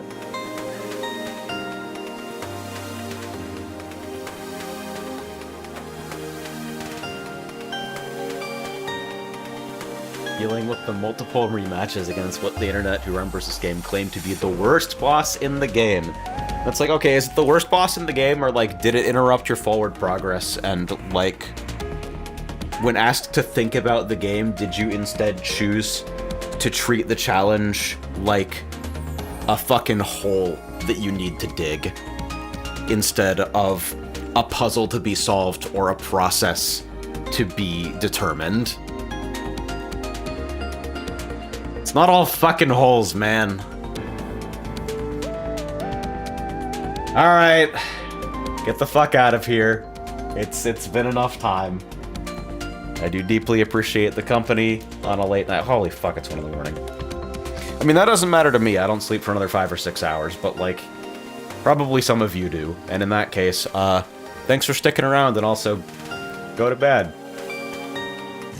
Race car takes flight and jumps a fence.